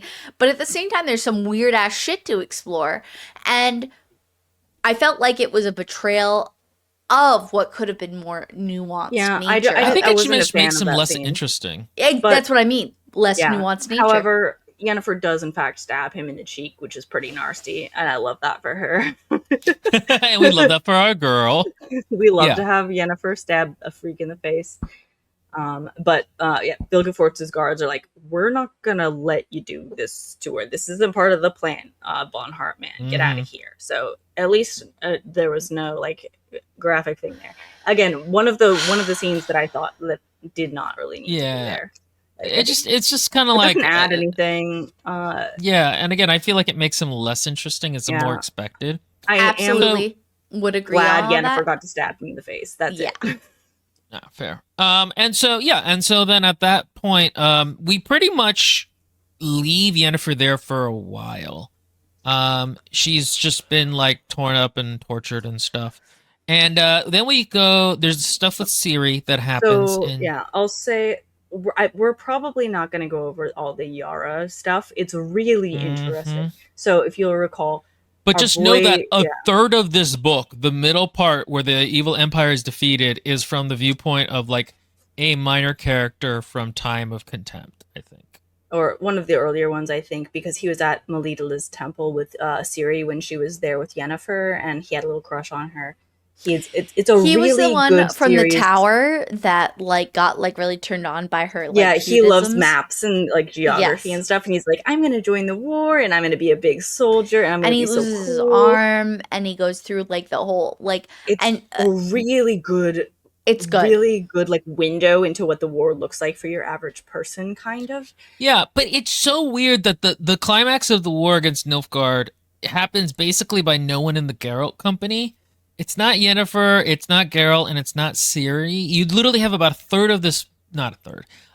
of this book that's like a big ass battle that's just kind of happening to other people. It's a weird decision to make. There's a lot of characters we recognize. We recognize it kind Shawnee of works from because he's a good Oxenford, writer, but it's a weird decision. It really is a testament to what a good writer he is, that it's not just like boring, like it's actually really interesting to listen to and be like, oh, this is like the face of the war, like this is what's happening. You can tell that he like in a weird way, funnily enough, this is the vibe I got from this novel specifically over all other novels, but I started getting in the last one, but I got it full on in this one. He cares more about the representation of politics within this novel and how realistic the interaction between different political parties are, as opposed to the personal motivations of a small-time plot and whether or not they have fruition or not within the smaller plot zone. He cared about building his world out in this place, which is what drives me insane, because I'm like, I haven't done any research on my own. I'm just taking what Will and Val give me. But, like, does he have another series where he's like, oh, let me build off this? And if he doesn't, it's like, what the fuck were you doing? I do think there is a point to it specifically. And specifically in this book, because after certain plot points, which we have not gotten to yet, we'll talk to him more about it more then, rather. But I think it's important specifically because Ciri and Geralt and Yennefer's stories kind of stop like about 3/4 of the way through this book. That's correct. And it becomes sort of about what happens after and what other people are doing. Correct. And there is this narrative of this was just one window into these like heroic figures of legend, but there were real people suffering all throughout this whole timeline, and I think that's really important to the message he's trying to get across in this book. Well, it goes back to what we were saying too about the framing story making you realize that this is a subjective moment in time, and that it's, these people are people within it, not gods and whatever. And there's a lot of discussions that happen at the bar at the very end, which again we'll get to when we get to. But I think that sort of tie back into this. It's like these people have all been suffering in their own ways, and like it's bigger. The story is bigger than Geralt and Ciri and Yennefer, and I think that's what this is showing. I think that's what the problem is, though, because look, at the end of the day, we originated from small short stories of small contained things having to do with Yennefer, Ciri, and Geralt, and so to not end on that same, like he kind of. Oh, I'm sorry, I'm jumping ahead. Go ahead. All right, we can get back to it and discuss it when we get there. But basically, this is told from Yara's point of view as him writing it later. There's this massive battle. There's also a halfling guy who's doing a reenactment of Civil War surgeon in a pre-modern battlefield. And I'm like, cutting off these people's limbs is not like that's really bad. Like this is not how you handle a sword wound. But okay, the author doesn't. Oh, know I that don't know. history. I would not know. It's one of those times when the author is not being at all historically realistic, but he is aiming for a very specific kind of deconstruction of the glorious battle of like what's it like in the medics tent, even if medics tents didn't exist back then. It's fine. It's a lovely note to add to the series themes, even if it's not realistic. And it's good stuff. And like Val said, there is a real sense of what the on the ground feeling is. Yara's writing this from years in the future. And it's just a big chunk of the book. Like I think in terms of the TV series, it's like, why wouldn't you just loop Geralt into being here to see these events happen? Like it seems like such an easy fix of like if you want to write this battle, just have Geralt there. Well, you know what? Like, So, okay, look. My issue is this: is that the games unfortunately reframed it in a way that made him a protagonist in a way that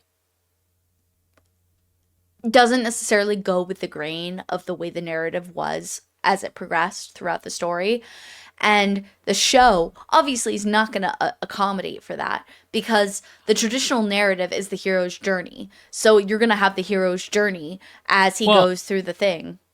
you also just can't have a big expensive battle that takes a bunch of episodes on the main character. No, isn't for in. sure. They haven't even gotten to this book close. Yeah, No. Just like push that to the side. But the point is like this is not normal.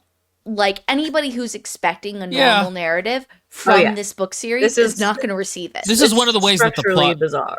yeah, the structural structure of the books is very idiosyncratic. But like again, he can write like even this little like halfling character you care about Yara, you care about the Lanzark who show up and they're kind of funny. And But there's I do think we should skip over it though because it's just like no completely. Yeah, Yeah. we don't need to get into it. It's The The point they is fight a there's battle, the Nilfgaardians lose. there's a lot of offshoots that you get in this novel, and it's very short and very succinct, very well written, and you cannot fault it. But once you go through it, you realize, oh, that's the end of that character's story because this is the final book in the series, and you're like, oh, he did like actually pretty solid by those characters as far as like what little we got into it because it wasn't like necessarily like, oh, it was their death throes. Like some of it, like one thing was just like the family coming together to get rid of some like people who were crappy to them that were gonna like try to overtake them and stuff like that. And you get some like real justified moments with that. So it's not like it's not gratified as you're reading it. It's just it's a well written, really beautiful one. One of my favorite, I'll just say, like, is at the very beginning when Yara is like trying to sneak into like just joining the army, Yeah. and he runs into an old friend who is who bullied him Yara mercilessly, and the Zegrin? guy Wait, is like, what's his name? "Hey, Yaron man."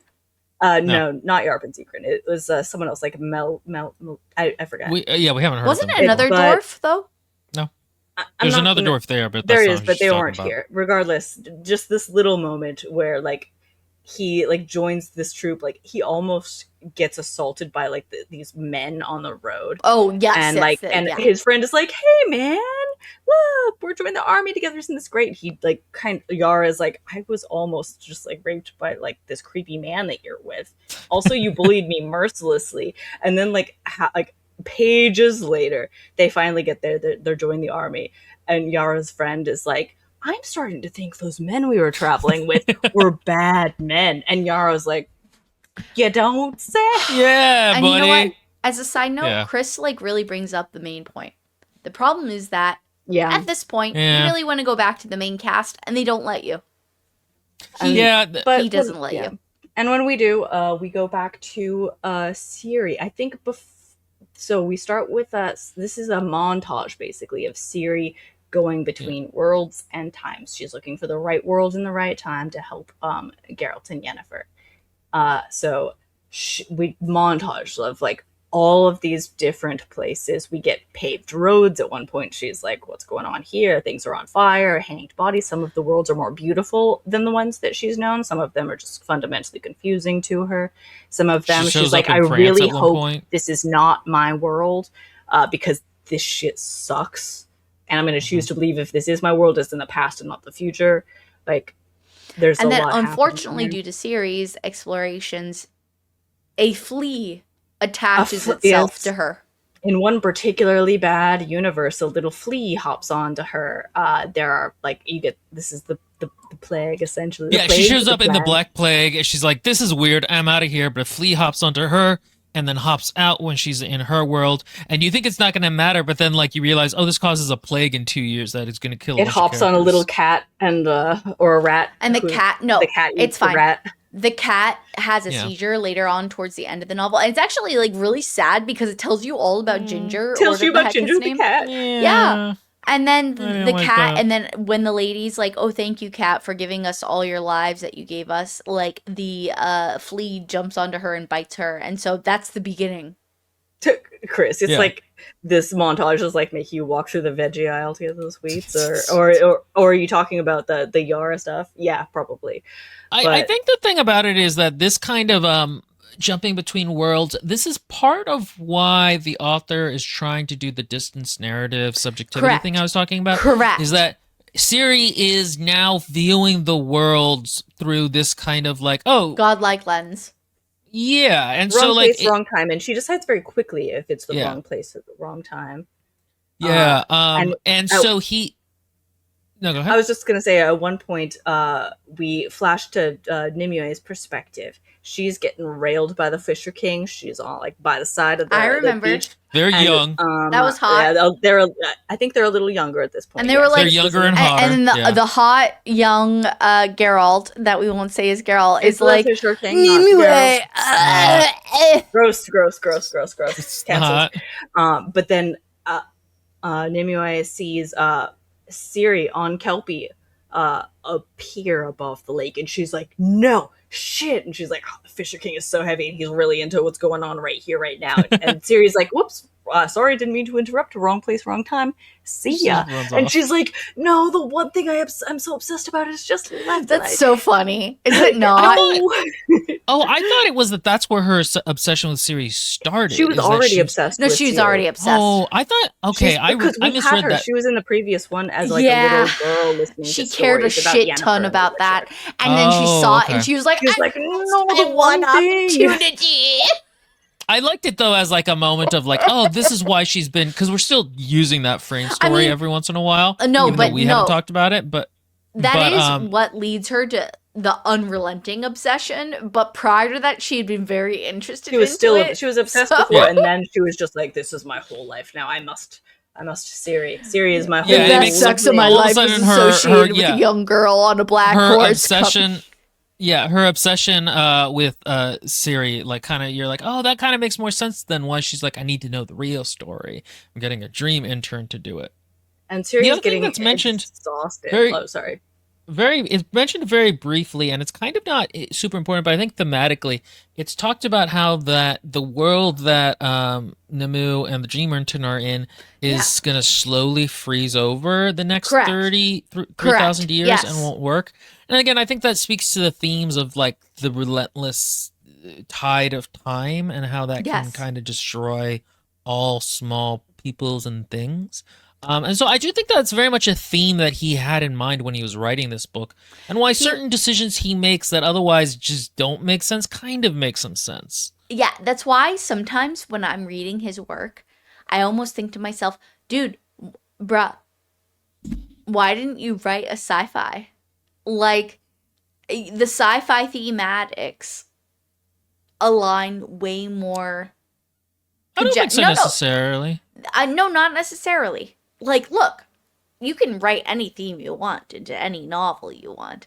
But when Right. you really think about what he's writing about with the time travel and the themes and stuff like that, you have to wonder yourself, what brought you at the end of the day? And I say it's due to his culture, most likely. But, like, what brought you to the fantasy realm as opposed to the sci-fi realm?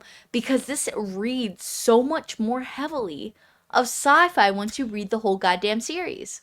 I think if you don't mind, Yeah. I think it's just not. It's a very grounded fantasy in the sense that like people study things the same way they do in our world, and like on the topic of where we are in the book right now. At one point, Siri goes into a world where which I think is her world. In fact, it's in Mhm. Vizima, it's later said, where Amanda's like, well, I wonder if we'll ever be able to go to space. Like, I think we I can know. probably do it. I know. And I know. she's like, I know. do you speak English or do what? Well, not that, but she's like, what Do time and you place am I speak- in? And he's just so like, who are you? How did you get into my laboratory, essentially? And she's Mhm. like, His patio, see but ya. yes. Yes. Mm-hmm. Are you talking about the old dude that was relieving himself on his garden? Well, look, I'm he didn't want to walk very far. He didn't want to walk far, which is exactly But what he my was husband thinking does. about the realism of like whether they could do space travel. Essentially, As a side like, note, Yeah. if you are all like William and you were like, wait, what do you mean your husband? My husband actively pees in our garden. oh no, men love peeing outside. It's just a known They fact. do. Every I've- single one no. I've met is like, Yes. it's, No. Every single one I've met no. prefers to whip out their dick and piss on a plant as opposed to go to the Okay, bathroom. I don't know what kind of barbarians you guys know, but I want to note that Chris M says Will is correct. Her obsession had cooled and she didn't really believe in the story, and then she sees Good job, Will. Siri. That's right. That's what's up. Chris M, thank you for representing. I knew I read that part like a month ago, so I just couldn't remember. But I'll I be just back in remember it 5 was such a seconds. nice Please moment continue. of like, it was such a nice oh my moment of like, God. oh, this is why she cares this much. Like, yeah, you see a magical thing happen and it kind of changes some of your life. But okay, yeah, Siri is going between worlds, trying to find the right place, the right time. She really wants to find Geralt and Yennefer. and yeah, at a certain point, she's just like, I need to think about Geralt right now.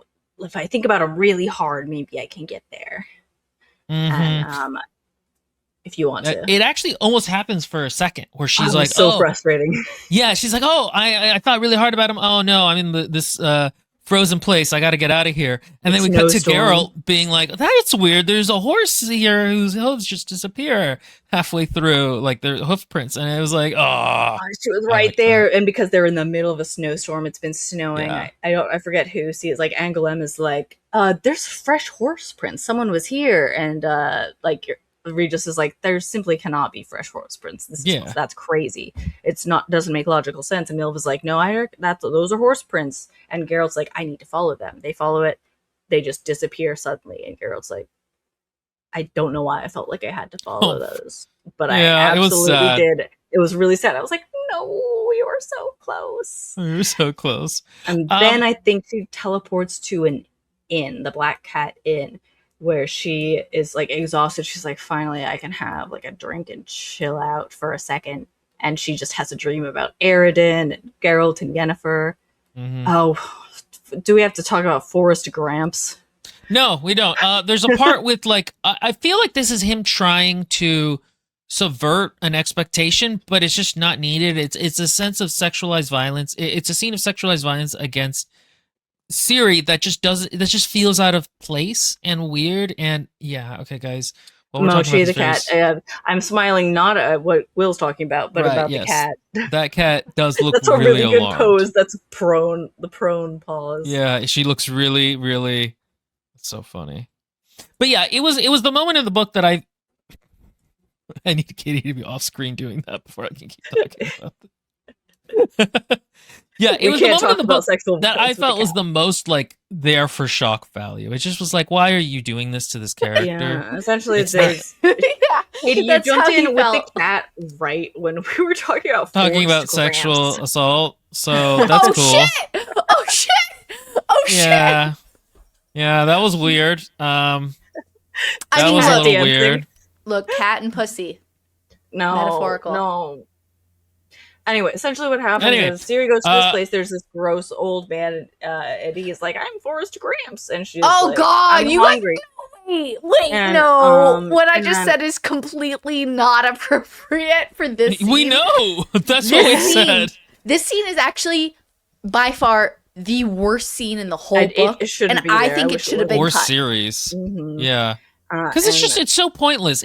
He tries to, assault her, and then she kills him, and it's and then like, she learns that he's in fact a cannibal as well. So the only reason why she wasn't immediately cooked into a pot is because he wanted horny to sexually first. assault her. Yeah. Yes, which she Yeah, actively I says. just- And the thing that actually really does upset me later on is she has a commentary where she was like, I guess I could have encountered more Forrest Gramps, basically. And I was just like, Siri, you've encountered enough shit in your life. You don't Yeah. need more. Like, Well, Yeah. once you, again, we haven't gotten there yet, but once we do get to the point where I'm assuming Val will just briefly say the thing that's gonna happen, I'm like, all right, come on, that's enough with Siri. And her, like, I know everybody wants her genetics, but, like, it's a little too oh god, I don't even like to say the phrase ham-fisted, because it's, like, even sexual in its own It's thing. just, yeah, I mean, we don't really need to talk about it much more than that. It's kind of gross and pointless. It is gross and pointless. Chris agrees with us. Yeah, like what version of Vizsla, and I kind of hated that he did that. Like, Yeah, and you it's wanna like at trust the least kind old man in the forest, and this was not a kind old man. I in the yeah. forest. at least Oh, yes. That's exactly what I thought. I thought it was going to Yeah, be another kind old man in the forest. And, you know, to be honest, like, now that I look upon it, because it was like 2 weeks ago that I heard it, so it took a minute for my emotional status to, like, catch up with it. It is an inverse reaction of that, or an inverse, It was gross. I didn't position. want it to be. I didn't like it.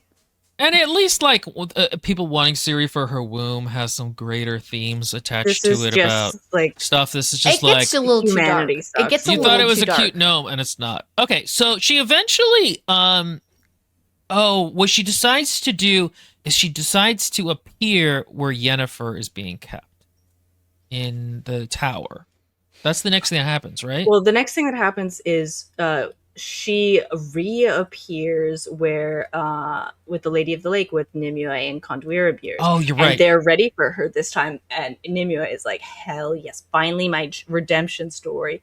And Nimue is ready to send her to where Yennefer is at Stigga Castle, because that's what Conduira Mears has been dreaming Because about. again, this, they're like, the reincarnations of Yennefer. they're not. And No, they're not. No, they're like, not. No, they're they not. They are And- actually. You And just they're not don't know even that. close. They're No, not they even are. close. But I'd like They this are. as a That's way why of they're looping fucking. around the frame story to like being kind of important to what was going on. And you're like, this whole time you did it. You had one job yeah, and and you she did it. opens the portal specifically to Castle Stigga, where she's trying to go, and she's like, "Has Siri like I'm helping you?" She's like, "Thanks, girlfriend," and then she zoops out, and She's just Nimue out. is like, "Finally, my life's purpose, my Siri obsession." And then has we come stop getting full that circle." frame story pretty much is the funny part. Like they show up like once Basically, more. Even though there is more layered upon any of those characters than some other characters we received longer of. I wish we'd gotten more from them afterwards, honestly. Yeah. But I think the thing is they were just kind of like she did her again, she had one job and she did it, and what more can any of us ask from life?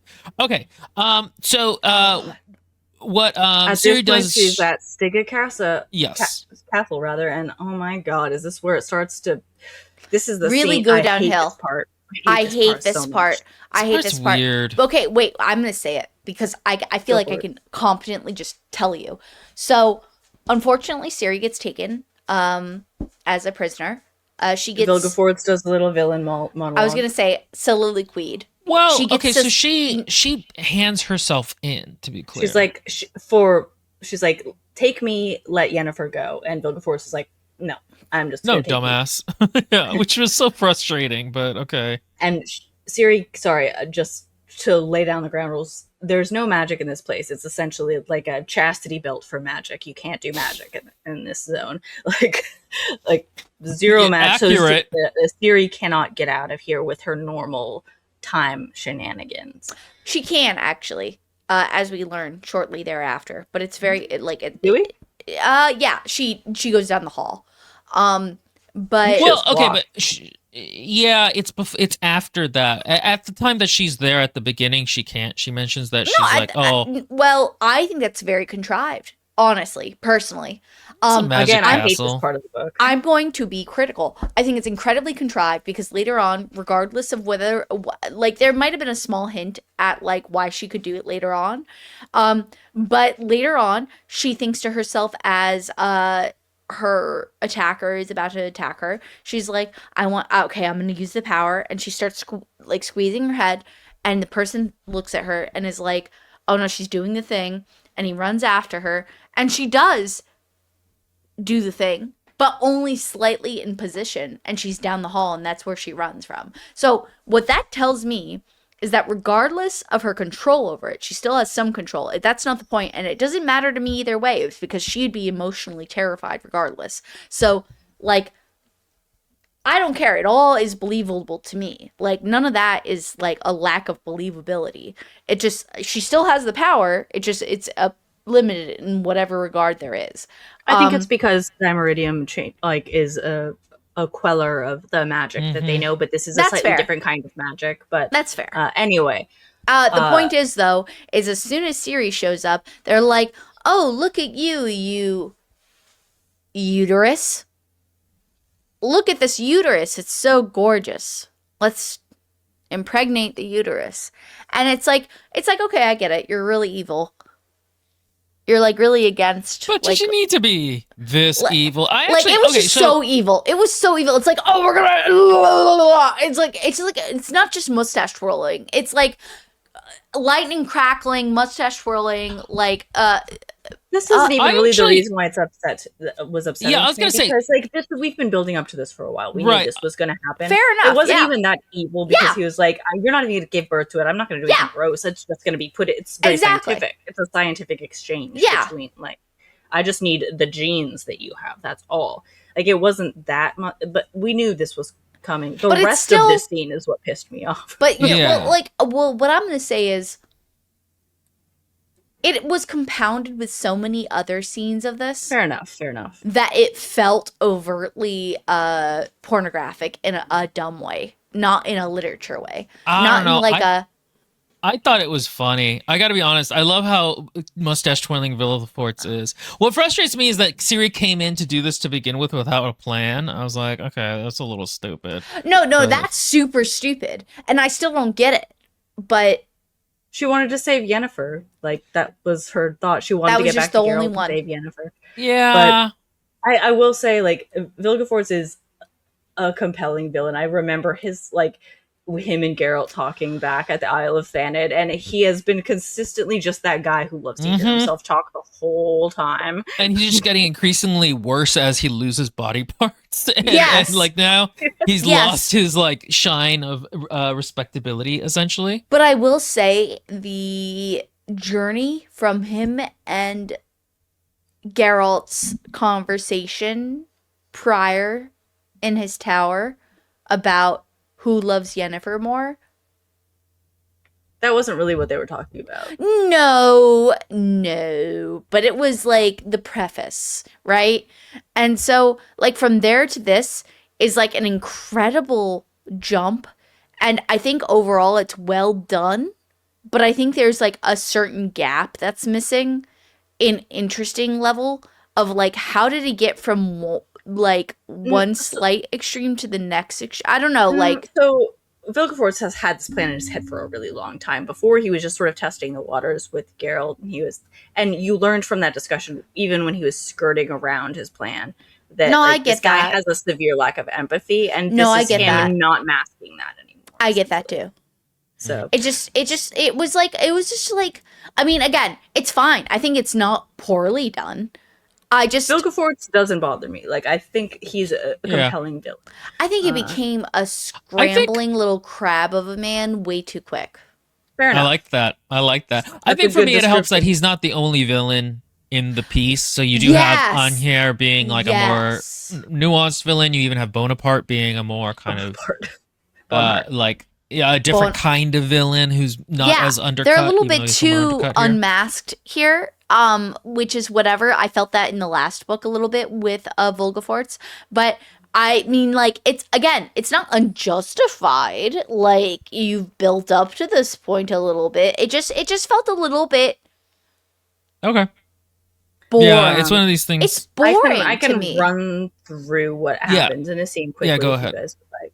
Yeah. So Geralt shows up conveniently at the exact same time that Ciri does. He, Milva, Kair, Regis, Angoulême storm in the castle. And Ray just turns into a big bat and eats a bunch of people in front of Siri, and it's He cool. does, and he's Yeah. super hot and sexy, and I want to have sex with him Yeah. so many times. But he's Jesus Christ, Katie. You know, the thing is, my conception of Regis is like a kind of frumpy old man, so that was quite funny to hear. super Katie. sexy, though. It's super sexy. It but, reminds me of a so- dignified 42-year-old, which is like my husband. He does fuck it up. Before Regis fucks it up, we get they're fighting. Milva shoots off a bow. She's taking people out left and right, super cool style. And the first casualty we get is our girl Milva. She dies. We get a little flashback to her and her father, where her father is training her, and she takes one for the team. Down and out. We move on. The way it's described, let's though, run makes her through them feel and- like a goddess. It does make her feel like a goddess, the way she's taken down, and especially like a bow goddess specifically. I don't Yeah. know. I was just kind of like experiencing the general like swaths of like Yeah. the moment, but If you don't mind, if I run through let's what get through happens, the and then we events can and then we'll go back. through like the specifics of how we feel about it, because I just want to lay it out Yeah. there so I don't Oh, have to shit. think about it. So yeah, Milva dies. Regis goes to look for Ciri. He finds her. There's like kind of like a sweet little exchange, and she's like, "This freak ass is killing a bunch of people. I'm scared this is a monster." And he's like, "Don't worry, I'm with Geralt." And Ciri's she's like, a Geralt with a monster. Oh, and then and she's like, "I need to find my mom. I need to find Yennefer. Like, she's here." And he's like, "Cool, you do that. I'm gonna go tell Geralt that I found you." And Geralt's like, "You left her alone?" When Regis goes back, and he's like, "She seemed competent." And like, I think at this point, Cahir and Angoulême go and catch up with Ciri. They split up. Angoulême, I don't remember exactly how she dies, but she does in fact die in No. Ciri's arms. No. She What dies- happens is Bonaparte is gets- gonna. Bonaparte's Oh, going yeah. after Ciri, and they're about to Ciri's fight, and then fighting Cahir and Bonaparte. Angoulême show up, and Cahir's like, she's like, "Oh, you're my enemy," and Cahir goes, "No, I came here to save you." And she's like, there's this whole thing where they run off while Cahir faces off against Bonaparte, and he's outmatched, but he's like, "Oh, Which you again- made the mistake," and he Bonaparte says to him, he goes, "You made the mistake of coming here," and Cahir goes like, "No, destiny brought me here," and then he yeah, dies. and so He- you get he the gets vibe of killed. if you didn't catch at the beginning of this, Will and I I said to Will, I was like, wait, maybe I should PG it a little bit more. The evil lover versus the less evil lover. Oh, How about that? Yeah, How yeah, about that? yeah. We can just say that. Yeah, and then what happens is we gotta run through these. Okay, so Ciri and Angoulême run off. They fight some people. Angoulême gets stabbed, and she has just like a sad scene with Ciri. She's like, "I because should you have really started that feel it. brothel in Toussaint. Make me like a duchess or a She's like, like, a oh baron." Yeah. man, I would have made Sintra. so much money as like a prostitute leader. Ugh. I don't think Angoulême had to die either. I'm upset. Ah. I wish they had left her in I don't Toussaint. think she should have died. We'll get to the end, guys. We well, gotta get to the end. Okay, so Ciri runs off. Meanwhile, Yennefer and Geralt have reconnected. They found each other. They're both like wounded, but hot style, and they face off against Villefort. And they're using like witchery and magic stuff to fight him. But he's super strong. And they're about to lose, but then Regis shows up as a bat and hits Villefort. And then Regis is cool for a second, but then dies. He should not have died. Absolutely not. There's Okay, no we way gotta in get to hell- we yeah. gotta get to the end. By the way, none of the book, just of this scene. And then Yennefer and Geralt defeat Villefort because Geralt remembered how to use a spell. This is not even the end of the scene, but now we can talk about all the deaths. I didn't like any of them. I thought they were all I thought they pointless. were all cheap. I thought it was pointless. I felt like I'm gonna The kill only everyone one- that if yeah. The only one I was okay with briefly was Milva's. And it Yeah. was only because so again, the author starts establishing this thematic mechanism of a flashback to a childhood important moment. And that's like when death comes to claim you. And lucky for the author, he understands how important theme is, especially when it comes to repetition. However, that does not mean it was well repertoired throughout this novel. And that being said, when Milva dies, it does work very well for me personally. Did I want that ending for her? Absolutely freaking not. I wanted to go back to that Baron, whoever the fuck he was, and like go get married.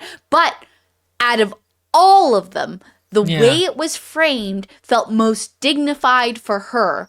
For everybody else, it felt like a side thought. Well, the thing is, structurally, if she dies, it's the shock value of like, oh shit, this quest had a cost. Okay, like she has a beautiful death scene too. The way it's done, where she's just taking him out, and then Yes, she shoots a and guy, Angoulême remembering how her father. crying over her body. Yeah, She's like, Auntie, calling her wake That up, was auntie. good. Auntie, wake up. That was good. And then she says, like I love you, father, or her last words, or something Yeah, similar. So, remembering her and father. like it's meaningful, it's sweet, It sucks, matters. it hurts, it feels like it matters. Mhm. But then I None of feel the like it's rest felt like they mattered. It's cheapened by Yep. every single other person dying subsequently, and like, oh, so you were planning on killing all of them, just like one after another. Oh, This just to is what get I rid meant of about- any extra meat before Geralt inevitably has I to. literally was like, what is going to happen next? Because the author clearly decided all these characters needed to die and decided to string out their heroic last It stands felt one after so another. cheap. It felt so. But It cheap. felt here- very I cheap. hate Felt it. very So cheap. here you could maybe argue this is,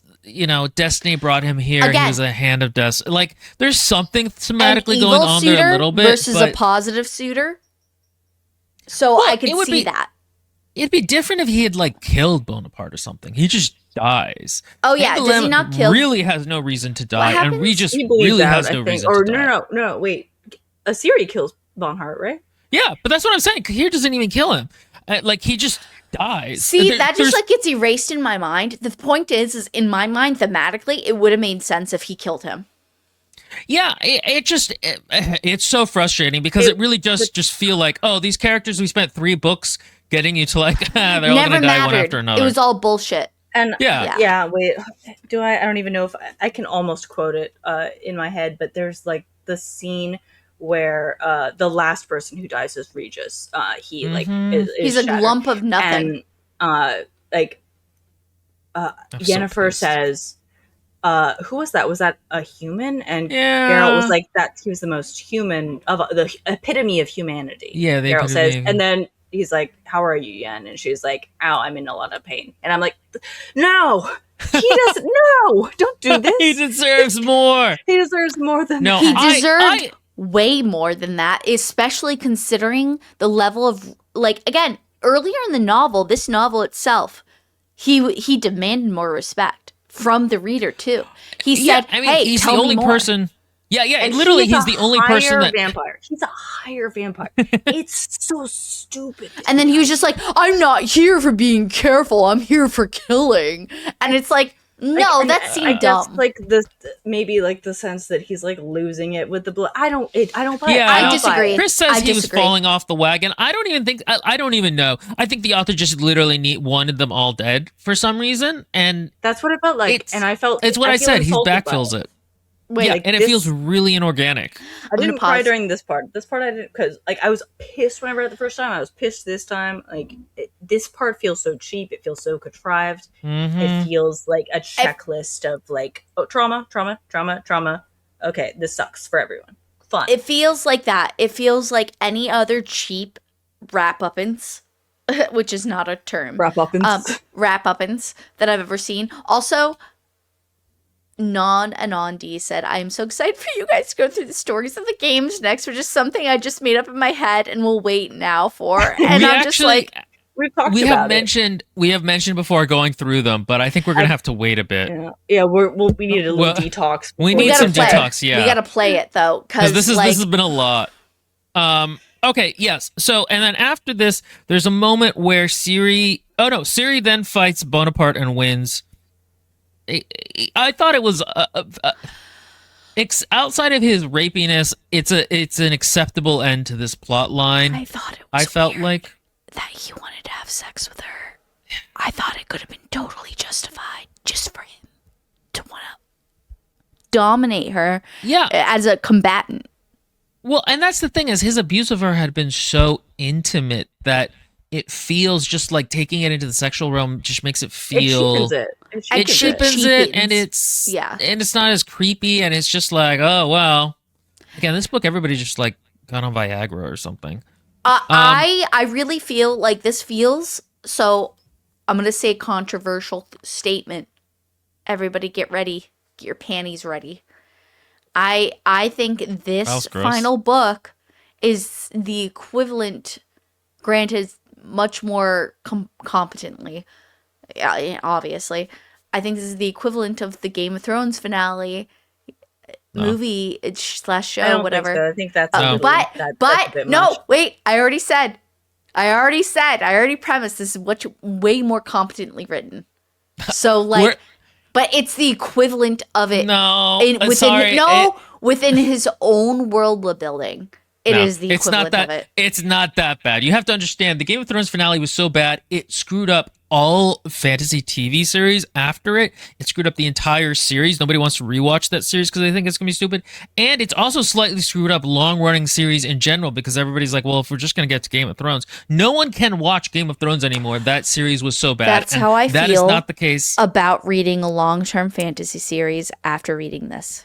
I don't. I think even this book I enjoyed reading, despite the kind of stupid deaths. Absolutely. Absolutely. Yeah. But does it not disappoint? Move past the Stick Castle scene and onto the next one? Oh, yeah, go. Well, basically, they reunite Ciri and Yennefer, and They're it's really exhausted. It's cute, but they're exhausted. They're all so tired. And they're like, I love you. I love you. We still have to fight our way out of this bitch. Even though we're tired and we lost so many people. And blood. They fight their way out together.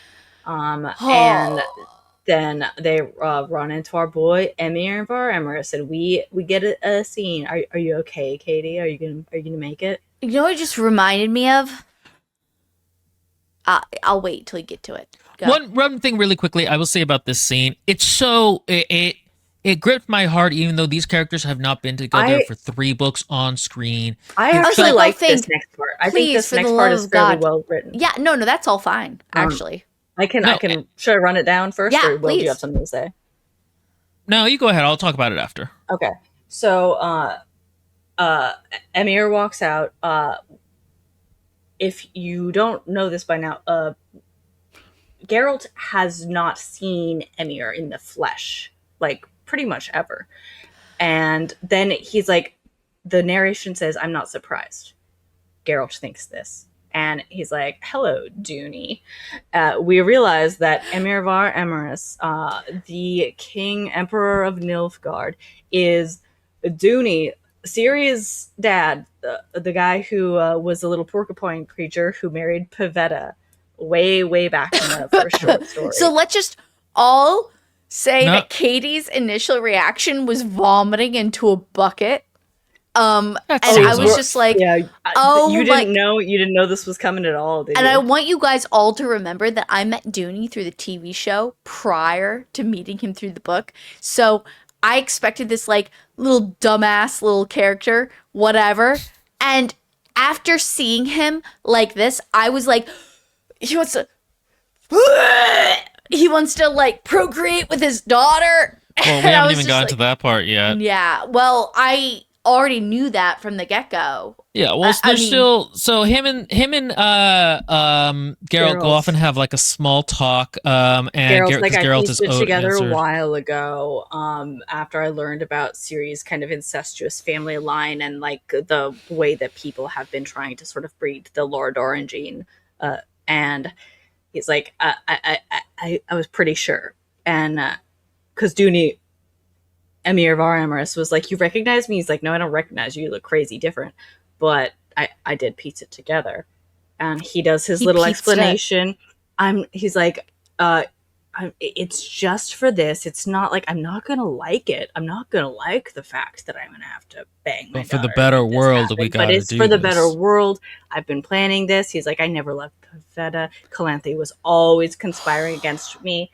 I crashed that ship on purpose. It's too bad that Pavetta had to die. I want you to know this is crazy for me as a person who consumes this, because I consumed the TV show media first prior to understanding who Dooney was. And in the TV show media, he's definitely portrayed as a home slick. Like, he's just like, he's very much in love with Pavetta. He's just like I read these too, thinking that, like, with the short story. I think this is definitely something he retconned later. I definitely don't think this is a thing he thought of at the time. I don't know. I don't know. He's such a dork in that short story. Like, I mean, I would agree. He's such a dork. He's a very big dork. But his whole thing is like, oh, but this is for the betterment of everyone. I have to do this thing. I won't tell her. And Geralt's like, well, you got to kill me now because... I know. Yeah, and Emir and you're is gonna like, have to kill everybody else. I know. So and Geralt's like, you owe me actually because you deprived me of this child that I was owed. You specifically made it so I could not collect her, even though I didn't want to. Mm-hmm. But that doesn't matter. He's like, you owe me this, and he was like, how about instead I will give you a peaceful death. You can have, like in the bathtub, you can, peaceful, bleed out. It won't hurt a thing. And Geralt's like, well, what are you gonna tell, like Ciri and Yennefer, let me talk. Well, let me explain to Ciri because she will never accept this if you don't let me talk to her first. And he's like, what about Yennefer? Like, he's like, I think Yennefer will do it with me. They're just so tired at this point. Geralt and Yennefer talk to Ciri. They're like, you have to go with this guy. We have to go do something else. And Geralt and Yennefer bang in the tub, are going to commit suicide together. They bang in the tub. They're like, I love you, I love you. And they're like, calling for the knife. They're like, hey, give me the knife. Are you gonna bring the knife or not? We're ready. We already had sex. It's pretty crazy. Bring us the knife. And no one comes. And Ciri is like, comes in. She's like, oh, put some clothes on. You look weird naked. We need to leave. Yeah, everybody's gone. This threw me through a loop because I thought I missed something massive, and I had to go back and re-listen to it twice. There were a lot of scenes in this book that I had to re-listen to because I was like, wait, what? This is my second time reading it. Yeah, what you realize is that the Emperor has decided that he's not going to do this thing. He's just going to let them go. There's a great little scene where he looks at Ciri and he starts crying. And he's like, I did not expect to react this way. This is... And Will said in a way earlier video when we were talking about destiny and how kind of destiny is like a parenthood almost metaphor in a lot of ways, and choosing your relationship. He was like, I can't do this. He sees Ciri and he's like, this is my daughter, and I wasn't expecting to react this way. And he has this emotional reaction. He's like, go, and he leaves. Just go, and leaves. I think what works about this is that he actually is a really well sketched character. He is. And especially in his conversation with Geralt here at the end, there's a lot of small things that make you realize that no, he really doesn't want to do this. He really is kind of in a place where he's gonna do it, but he doesn't want to. There's a part where he talks about having killed Pavetta in a way that is very nicely understated that no, he didn't want to, but he did it. And so it makes sense that he is kind of just on the knife's edge of carrying out this evil plan and not carrying it out. And in the end, in that conversation with Geralt, he got the information. He built up the animus to change his mind. I thought it was a weirder decision that Geralt and Yennefer were chill about dying, to be honest. Yeah, no, yeah. I would agree with that, but I can also see it in the position that they were in. I can buy it at the bare minimum. But what I just wanted to say, also, his scene that I mentioned before that really humanized him, or I didn't mention it specifically, I'm pretty sure Val did, but it's a scene where he talks with the replacement of Ciri, who he's actually starting to kind of genuinely catch a little feels for, even though he's kind of a pedo. There's kind of a respect about there. He's like, oh, this woman has actually been trained quite well to be this Cirilla figure. Well, the point is that it humanizes him. It doesn't matter how it humanizes him. It gives emotion to him, whereas no other scene possibly could have, honestly, other than this scene. And so it's a good foreshadowing to this scene where you see the more emotional side, and you're like, oh, I get it. He's somebody that really wants his goal, but unfortunately he's broken somewhere inside and he's not severe enough to complete that final goal. And that's good for us. And for everybody else. And it shows a weakness. It's not a weakness in the fact that it's a true weakness. It just shows sympathy. But it's the fact that he has sympathy is great. And so when it came up later on, I was like, oh, thank God we got that moment before, because otherwise none of that would have made sense. It doesn't feel like... It doesn't feel like the author's hand in the way that certain of the other, all the character deaths felt like the author's hand. This feels like, okay, this is reasonable. And it's one of the ways the author is talented and makes some of these things work.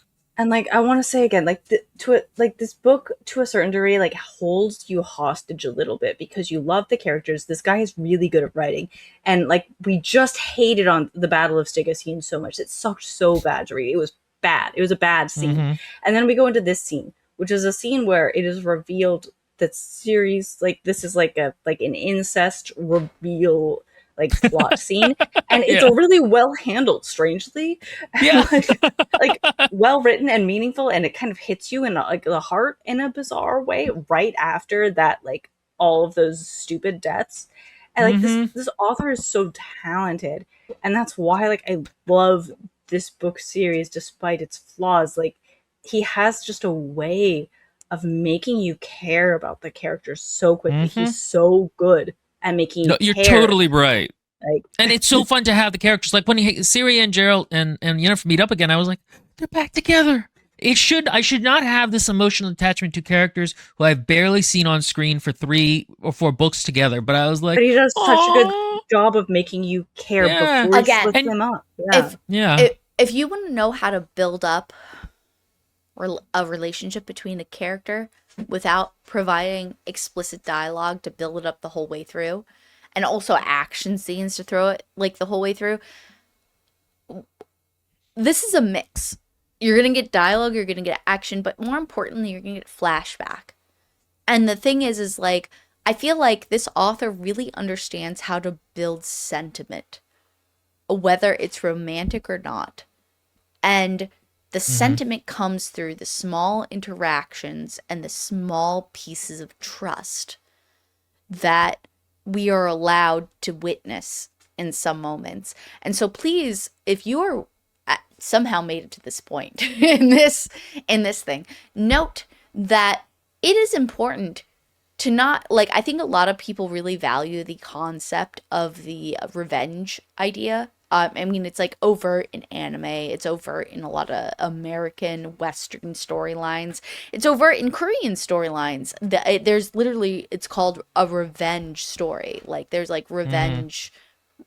So yeah, the next part Porn. of this is what I call series revenge tour. Yes, but that being said, Well, 2 hours later, you will get to that. Well, all I we're want to not say, going to though, go over all of the Yeah, in-between basically, politics. there's some wrapping up of what happened to everybody else. Politically, it's interesting. He really cares about the world and the impact, and its impact on normal people and like farmers and fishers and all of that. And like we spent 2 hours doing that. Again, this is the kind of weird. I don't want to say bipolarness, but bipolarness of the books of like, okay, we're gonna do this, and then we're gonna go off and talk about other people for a while. And then, as you said, we get to Ciri's revenge tour, which is basically her going around, burning up people who did her wrong, and apologizing to people that she did wrong.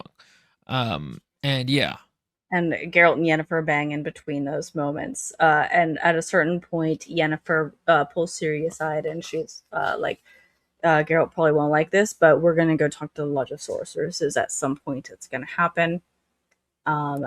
And it's an interesting conversation where they like vote it about just what's makes me going to happen. more angry. It just Yeah, makes me more angry. It's because they yes. all treat Ciri like a child, and Like a I'm thing, sorry, an she's item. not a child anymore. And an item to be pawned off, because again, they still want the Lodge of Sorceresses at the end of the day wants exactly what every other like shitty person has ever It made wanted. me angry to listen They want to control Mhm. her future child. They want the Ciri's future child to be in the lodge and under the lodge's control. And there's a vote, and it comes down to, surprisingly, Philippa Eilhart, who is notoriously kind of a cold-hearted bitch, and like has not cared about Ciri and like Ciri's like journey at all. And we're like, oh, Philippa's gonna be the deciding vote. Of course, Philippa's gonna do this, and she surprises you. She's like, actually, I think destiny is different than we initially thought. I think there's something about hope in destiny inherently, and Philippa votes to let Ciri go back with Yennefer, and it's an interesting moment there. And then Triss tags along. But. yeah. And then Geralt is like, Ciri, I'm going to take you to Toussaint, show you, I got coffers, we could buy you some stuff. But they're walking through the streets of Toussaint, fantasy France, as we know from Rivia? before. Sorry, what? No. So Not yet. you actually kind of Or did I mix skip over those something? up. No, you can first Yennefer goes, and we don't really know what she says too much, and then it's just Geralt and Ciri in fake France, and then after that, Ciri's gonna go, and the scene you described happens. Oh, okay. Yeah. So I mixed up the order. You mixed up the order, but it's essentially the same because they go to Fantasy France, and who do they see going in front of the Ciri's like, there's headsman's a festival axe? happening, and Geralt's like, no, I recognize a hanging when I see one. And Viscount Julian, our boy Dandelion, is being like thrust out into the hanging gallows. And he's about to be hung, but he doesn't get hung and at the last minute. why ever It's a was he being headsman hung? thing. Because he cheated. He cheated. He could not be faithful to the Duchess of Tucson. Which And- is so funny. And he's like, at the very last minute, Which is what the- Geralt Mort already said, told him. And so it kills me. Dandelion's such a loser. He- But I'm at the very here, last minute, yes. Anna He gets- Henrietta is like, don't kill him, just banish him forever. And he's like, I don't want to see him again. I knew my little weasel would come through for me. She's gonna forgive me. And Geralt's like, you're so fucking stupid, man. Anyway, here's Ciri. He's like, oh, Ciri. And after a while of putting it off, Geralt has to explain to Dandelion that everyone died. is dead. Yeah. And I hate that. I do hate that. It makes me wonder if that's why they left Dandelion behind, is because the author, So he for some wouldn't reason, die? thought they would. Yeah. I'm wondering if he thought he needed that for the scene with the Emperor, maybe, or something like that, that only those three main ones could be alive. It's an odd thing. Also, Chris Sam says beheaded. Yeah, that's what I said. Beheaded because there's a whole thing about him not wanting to give the executioner, forgive the yes. Mm-hmm. executioner, which makes him threaten to take 2 or 3 hits. That was very funny. Basically, and also he his 50 years of poetry got lost, so he's gonna have So to. he's gonna rewrite have to rewrite it. But he's Yeah, like, which that's is fine. very Some of funny. it was sloppy. It'll be better if it's rewritten anyway. Geralt ends up at a bar with Yarpen and Zoltan, some dwarves from the past. To be frank, honestly, the bar is described beautifully. It's described as having stained glass and like beautiful flowers coming down. And it's Their part of conversation is actually really interesting. Just It like is. the things that they talk about during this last scene, I think are really beautiful, and It is. why I am willing to forgive a lot of It the is. like sort Correct. of meandering of the plot and the Correct. sort of depression of the last like Correct. a quarter, because this just like shows Yeah, that the like- author is trying to understand the greater, bigger pieces of things through his characters, and he does a pretty fucking good job at doing it. it's really beautiful. So- Like I was crying during these Yeah, me too. conversations with Geralt and the dwarves, like because they legitimately also crying. feel like a real conclusion to Geralt's themes throughout the book. Because basically, It what happens does. is on the way to Rivia, Ciri's like, "All right, I'm going to peace out," and that scene happens that Val, I don't know why I forgot your name, mentioned. And they go to Rivia, and in Rivia, they're like, Rivia, yeah. you have to go to the Dwarf Quarter. And they go to the Dwarf Quarter, and that's where they meet Zoltan Kuhl and the other guy that they used to know. Although all and the this is dwarves where they have a basically you were discussions- worried about dying in the battle survived till now. Yeah. And so basically they have a conversation about like modernity and how that's taking over from the old, and Geralt talks about how like he doesn't want to be a witcher anymore. The evil used to be chaos, but now evil is order, and he doesn't know what And he the wants to role of a teach witcher the is in new. that. He Well, and wants also just he's done, he's tired, he's out of the fight. Yeah. All of that, and it is like Val said, it's a very nice scene, and it talks Yeah, it about a is. lot of the kind of things that Geralt himself is grappling with. But then the humans do a racism, and they riot against all of the dwarves don't- in the dwarf quarter. It's Guys. so funny though, Guys. because What were you gonna say Finish your about thought, it being Will, and so then- funny? he was like, "All right, I'm gonna give up my sword. Here, Oh, have the sword." yes. And he's like, "You're a witcher. You're never done." And he's like, "No, I am for sure this time, guys." And they put it above the mantle of the fireplace, Yeah, and they- immediately, they as soon as give there's a it to riot, the- he's the like, "Get barkeep. in the cellar!" And he picks it up, and he's like, "God damn it, I'm too Yeah. old for this shit." No, that actually is really funny. What I was gonna say is the opposite perspective of that, which is the Mhm. other side of the narration, which is that he just gave this shit up, trying to make peace and be with his wife and daughter, basically. And unfortunately, guys, I mean, more graphic than ever. Women and children are being murdered outside.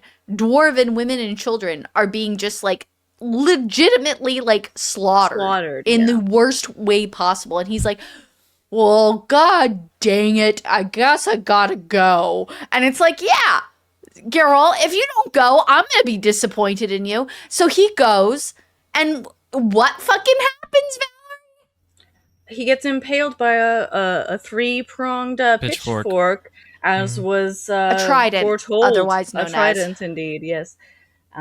Which had been foretold a hot second ago, which we get a flashback of, that he'd be killed by teeth. And so the teeth of the weapon. Yeah, Ciri specifically, when Ciri was young and back at Kaer Morhen for the very first time, during one of her first like episodes. a seagull induced like a vision, foretold a bunch of things that we didn't hear about back then when Triss was at Kaer Morhen, and one of those was that Geralt would die by not just Geralt. It wasn't just Geralt. It was one other character and too. one of the other ones, Cohen, yeah. I think. Cohen, yes. But the point is that Cohen and him would die of teeth, and so they were like, "Oh, teeth! Like, how bad could that? Like, yeah, monster's teeth or whatever." But like, as soon as it starts saying it, you're like, "Ah, the teeth of the trident! God, which dang it!" I think must be a Polish English translation because they're called It is. tines in English. So I'm assuming they are, in but Polish. tines is for the teeth. Tines. Yeah, but I'm assuming in Polish it's probably the two words are closer. Anyway, Ciri and Yennefer have been riding up with Triss. Yennefer tells Triss, "Hey, that's my man. Don't sleep with him." Ciri Yennefer's sees still that real bitchy, to Yeah, Triss. that's great. but understandably so. And then Ciri goes and realizes what's happening with the riot. Yennefer and Triss pull down like a hailstorm to stop the riot. Triss Essentially, specifically actually does the hailstorm thing, and because her lip was fucked up. Yeah, and nobody else could ever replicate it because she accidentally stumbled into the incantation for that hailstorm. But yes. But after like madness of all of this battle dies down, and like they've fought, like Ciri and Yennefer find Geralt, who is bleeding out. He is cold. He is like pale. And he's dead. Ciri is like, you need to heal him. If your magic is for anything, you will heal him right now. And Yennefer basically dies him. trying to heal him. Like she gives everything that she has. And then Ciri ushers them into the afterlife on a boat. She takes them to Avalon. Yes, a unicorn shows up and there's a boat, and she puts them on the boat, and they go out, and she goes like, "Okay, I have to leave too." And so yes, they go to Avalon, and we have a small scene where Geralt asks Yennefer, like, "Hey, where are we? We were on a boat with Yennefer." Katie, one of us has to talk. The other, you keep repeating what we're saying. That's just because of the lag. I'm saying it before you, but it's because of the lag. I don't think so. I think so. And, see? Come on. So, and he's like, where we were with Ciri, where are we now? And Yennefer's like, I don't know, but we're together. And it's... And we'll talk about our reactions to it. Then we end with Ciri finishing the story up with Galahad, which is exactly where we started. She's like, so that's a story, and this is what happened with all the guys. And Galahad is like, man, that's a sick-ass story. Yeah. You want to ride with me? And Ciri's like, before what the you hell? Want to ride, you want to fuck? And then she's like, no, I don't. Maybe? Not but yet, also, though. Yeah, not yet, though. And also, maybe, like, a Witcher girl would have, like, a chance at a life here because, like, I have my skills and shit. And so that leaves wonderfully off on the next video game. Book series is so like primed for a video game, and CD Projekt Red did a great job. I haven't played the first or second one. I've read synopsises, but like I think they did a pretty good job on the scar and shit on her. Here's the thing. I think that this ending for Geralt makes sense thematically in isolation. He started the series fighting monsters and not wanting to move outside of the role of a Witcher to make moral decisions. He ends the book defending monsters, dwarves, against humans, making a moral decision outside of it. Yes. And what happens, I think, and he dies doing that. He dies in also a somewhat ignominious way of just like, he got stabbed by a guy with a pitchfork while he's stuck in a crowd. Yeah, like it's very unheroic, but at the same time he was doing the right thing. It's what he was born to do. And earlier, when specifically in the scene that we were talking about, right after Geralt overheard that three-way call in the cave in Toussaint and was fighting those monsters, where he sort of renounced his Witcher lifestyle, you get the Yeah. sense that Geralt very much was trying. He's like, I just want to be a family man. I just want to Yeah. live this simple life. He I want does. to give up this life as a Witcher. What does it mean? What does it all mean to me? But he's shown at the very last moment of his life that he can't give it up because he is a Witcher. Like, he wants good to person. help people. He's a, like, Mm. and there is a kind of poetry there. in it. Yes, there Yeah. is. Yeah. There is. It just, to me, it just doesn't feel organic from the events that sprung to that point. And Very so, fair. I think and I think that's- the other thing is, yeah, go ahead. I would say I think that's the ending overall, though, and how they reacted to it, as opposed to the preamble up to it. And like, one thing I will say also is that the end is a little bit like, people say, like, you can put people in Avalon to heal, and they're healing in Yeah, Avalon. They're exactly, actually that's the still problem. alive. So, which, you know, like, it doesn't, at the end of the day, it doesn't really matter to me. They died in a meaningful way. Well, no, they're still alive in the video game. Again, but yes, this is the but place where that I is was the like, narrative of the video they're game, I'm alive in the pretty video sure. game. We have all this, all like that. To me, is See, kind of wait. sapped it of some of its power because it's like Wait, Will, they're Val, not really dead.